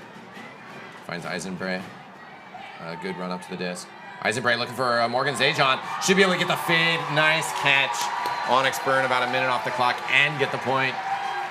That's a great throw there by Greta Eisenbray. Mm-hmm. Just breaking the mark, throwing this beautiful outside forehand to space. We might see a replay of that, but that's just a beautiful throw. You as a defender, as that Sidewinder defender, you know, as a defender, you hate getting broken, meaning, you know, the thrower continues to throw the throw that you don't want them to throw to that other side of the field. And man, she just does a great job there. Yeah, just like presence of mind, calm. Yes. Greta really good at those long step throws. Yeah, sees the defender's hands go up. Easy to break that mark. And Morgan Zajon, just great runs and cuts that entire possession, basically. Sidewinders have gotten a few throws in. Now at midfield, looking to work it here. Carly Steiner. Lets it go, but going out of bounds. Yeah. And certainly a little bit awkward there. Bit more curl on that. Could have at least gotten a heads-up jump for it. Little discussion on the field of where the disc should be coming in. The rule is that when the disc goes out of bounds, if it has gone out of bounds before, wherever it goes out of bounds is where you bring it in. So even though the disc may be back, 10 more yards where it landed, as long as the defender doesn't touch it. But it looks like they are calling it back all the way to the end zone. Okay. I don't know what the call was on that. Yeah, that seems a little interesting, but nonetheless, Onyx don't care too much. They're just going to continue to move the disc downfield. Rachel Egan, gets away from it Julia just a Sherwood little taking bit. a big look there for Rachel Egan and just not paying off there. Yeah, it was a great attempt. The defense wasn't open. They were just getting started. Now the Sidewinders, though, on the turn, will be able to find some nice open targets here. Ari Nelson looking to just uncork here. And Aubrey Dietrich. Oh, where? Oh! What a fantastic bid there by Aubrey Bishop, but Aubrey Dietrich says, "Nuh-uh, I'm the Aubrey in the end zone getting this one." Yeah, battle of the obs, but it is actually going to be Dietrich with that hair bow, pulling it down and snatching it away. Sidewinders are going to be real tight on time here. But they just got to keep scoring points, and that's just kind of what you got to focus on. Yeah, I'd expect them to come out with maybe one of those zone Ds, or really to just put a lot of pressure here on Onyx. Yeah. Big backhand whip here. And we'll see this layout. Oh, that looks so close from Aubrey Dietrich Bishop. just has great positioning there on the outside, throw away from Aubrey Bishop's positioning. Great stuff. We're going to see our first roller attempt of the night on the opening pull. And, well, see if we get like a double team, some pressure here. Certainly with the clock getting kind of low, Sidewinders need turnovers. They're just not going to have the clock space otherwise. Yeah, they're kind of in their 2-3-2 zone. 2 players up front, 3 kind of in a middle wall, and 2 behind. And they're trying to just put a lot of pressure here on Onyx. And especially since Onyx, have 2 minutes on the clock, they're kind of just looking to kill time here. They just have Morgan Zajon deep. Kimber Cole's kind of lurking in the wings. Kristen Roberts also out there. But basically 4 players, closer to the disc and these short passes. And Sidewinders are transitioning out of their D. It worked for a little bit. Now they're trying to get that turn. Good little weave there about 10 seconds ago before Morgan Zajon got the disc from Onyx, just to kind of open up this whole middle area and keep moving things downfield. 1:30 on the clock here. And this should be an easy score for him. Oh, it's a little bit high. Kristen Roberts to Amanda Ulrich gets away from him. Yeah, that was just a string of really nice break throw passes to the break side of the field. And unfortunately, just out of the hands of Amanda Ulrich. Sidewinders looking to bring this disc back in. Their D-line looking to capitalize on that Onyx turnover. Ooh.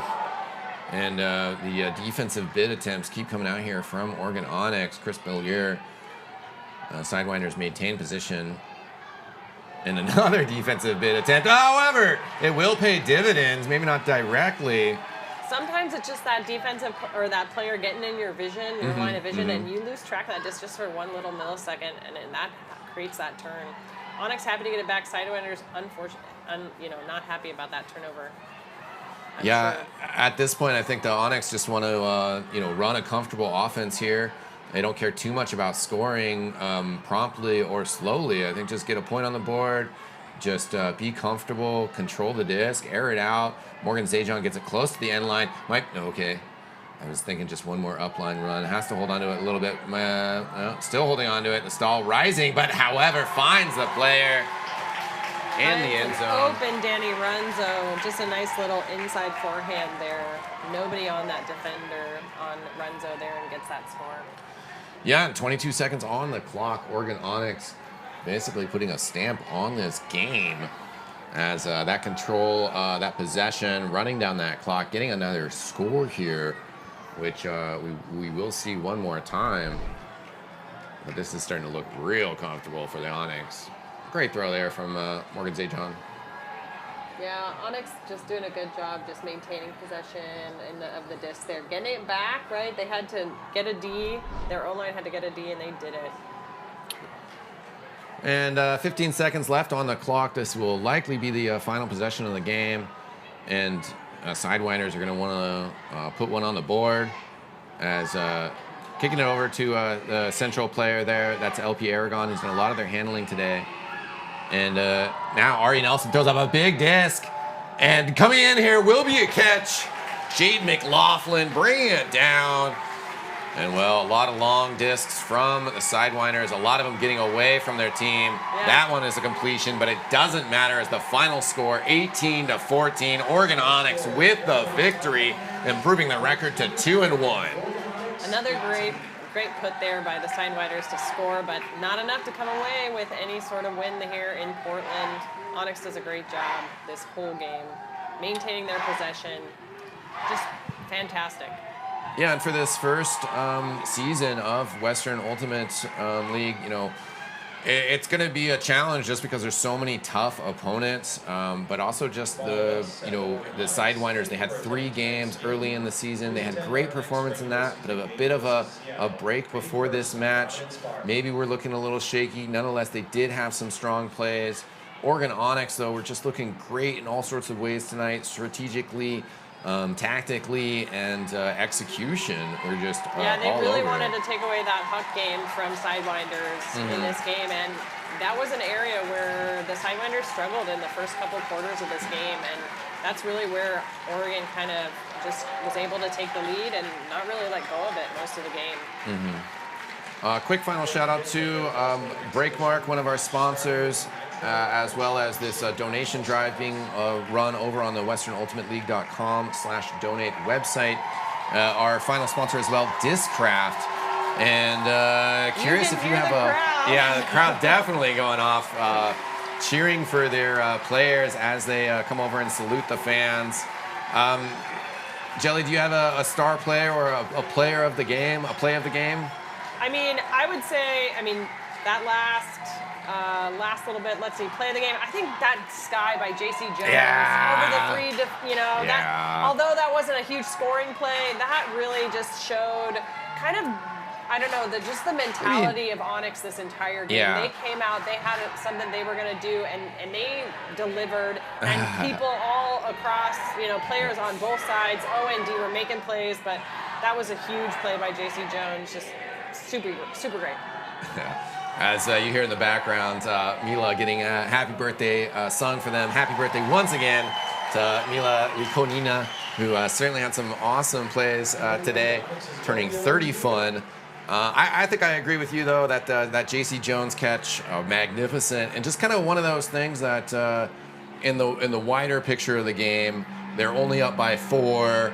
If they lose that possession, if it goes back to the Sidewinders, you just never know. But that confidence that she goes up there, pulls that disc down, beautiful stuff, and really helps Onyx pull this result in as well. That's right, that's right.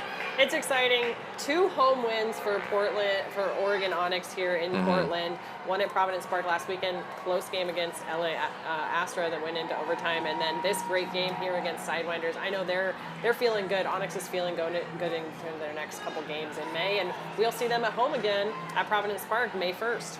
Yeah, and with just 6 games in the season, being 2-1 at the halfway point, puts them in a perfect position. They're hoping to end up in the top 4, which would let them get into a championship weekend, which will be taking place May 14th and 15th over at Mira Mesa High School in San Diego. But as we mentioned earlier in the broadcast, May 1st, the team will be returning to Providence Park.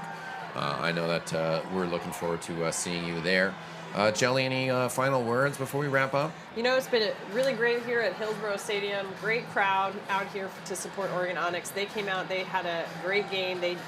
They executed on both sides, and it was just a fun match to watch, and it's exciting to have them come away with a win with a little bit more cushion than the last game, if I do say so. That one, my heart didn't get beaten as fast, this game as last, but it was a great turnout, and we're happy here in the Hillsborough Stadium, to see Oregon Onyx pull out another win at home. Yeah, 100% well played by Oregon Onyx. As you mentioned, still very exciting, maybe less of a super tense ending like we had that last week. Nonetheless, very exciting stuff. Thanks again to everybody who came out. Thanks to the staff of both the teams, as well as the league staff, supporting all the players in this wonderful event. Also, quick shout out to our production crew for running the cameras, getting us these beautiful shots. I think that's going to be it, though. I am Jeff Eckstein. I was joined by Jelly Boyden. Thanks so much, everybody, for tuning in. We'll see you next time.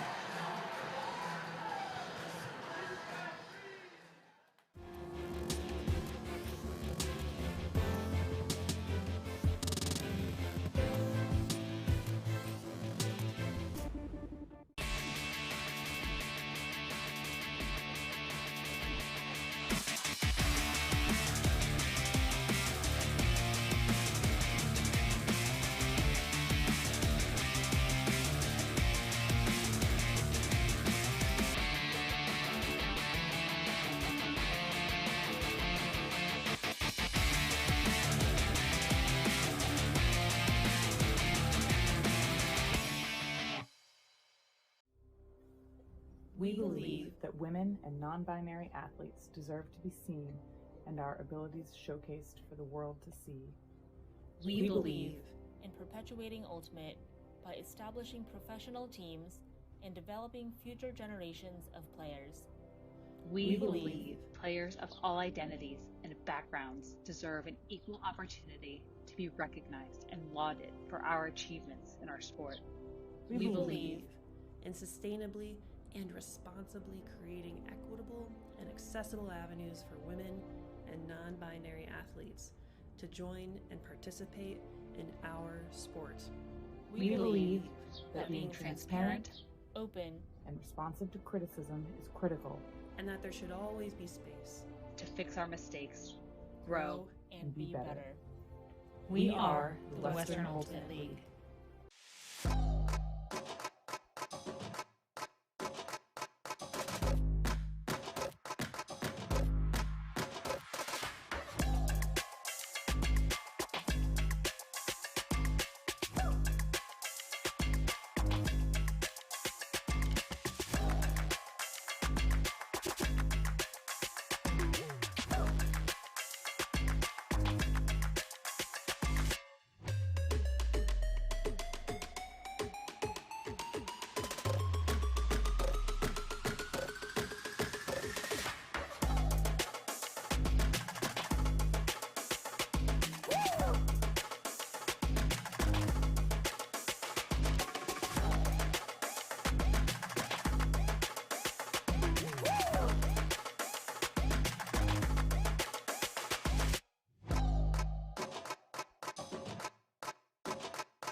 OT.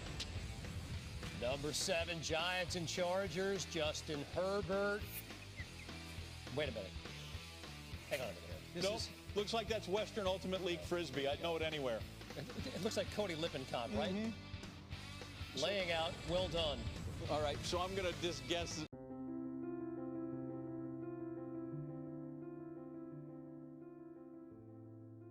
I really want to show young girls that they can be athletes too. I've struggled with imposter syndrome, and I've really had to ground myself in why I play. I play because it's fun. I like to compete. I like to show it with my teammates. I like to push myself to be the best. And I think being out there and doing that for them and having other people see and potentially think that, hey, that can be me one day, that's really exciting. I know I've struggled in my own life to like take up space, and I think that it's so amazing that the ultimate field has like changed that for me. That I can get out there and I'm like, no, I know I am a good cutter and I know what I need to do here and I know my role on the team. And I think that it's just helped me open up so much. It's also led to more confidence for myself. And I really want for other women and non-binary folk to see that, oh, they're out there doing this. How do I get into that? What does that look like? You know, what's my role there? I really liked a combination of both endurance and shorter, more competitive sprints, and then also going up directly against players. And I think that also is what attracted me to Ultimate as well. Understanding like what you're capable of doing is just a really great experience that kind of drives you to just get better at those individual skills in sports. My ultimate story, I've been fortunate to have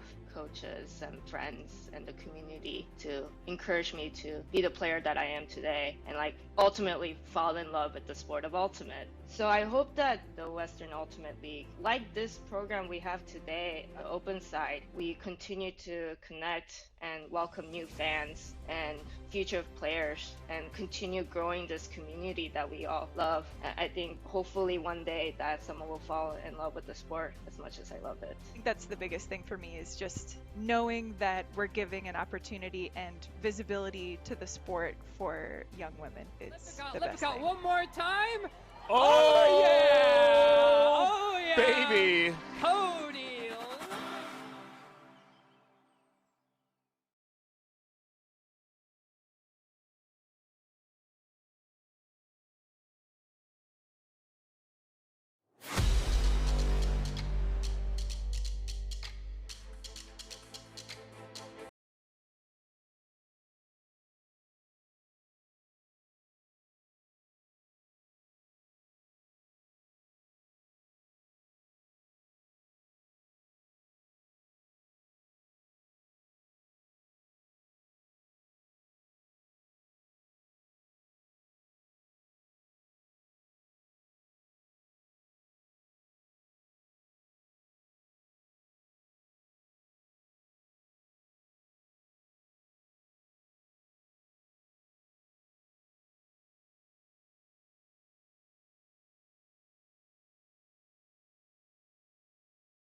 We believe that women and non-binary athletes deserve to be seen and our abilities showcased for the world to see.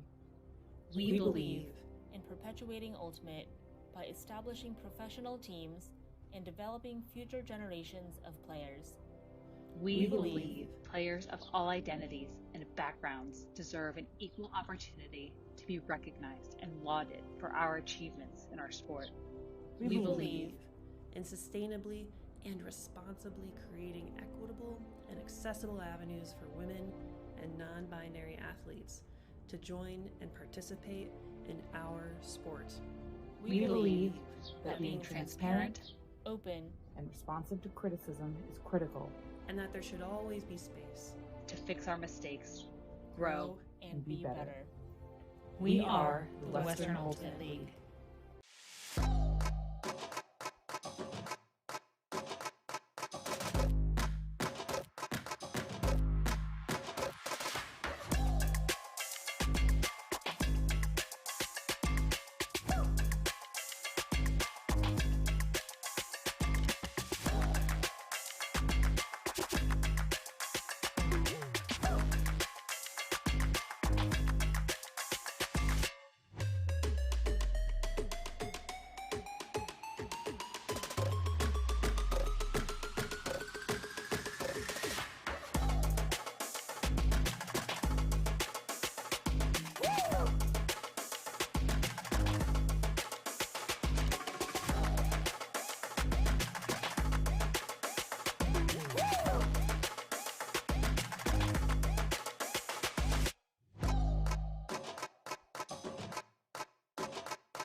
OT. Number 7, Giants and Chargers, Justin Herbert. Wait a minute. Hang on a minute. Nope. Looks like that's Western Ultimate League frisbee. I'd know it anywhere. It looks like Cody Lippincott, right? Mm-hmm. Laying out, well done. All right, so I'm going to just guess.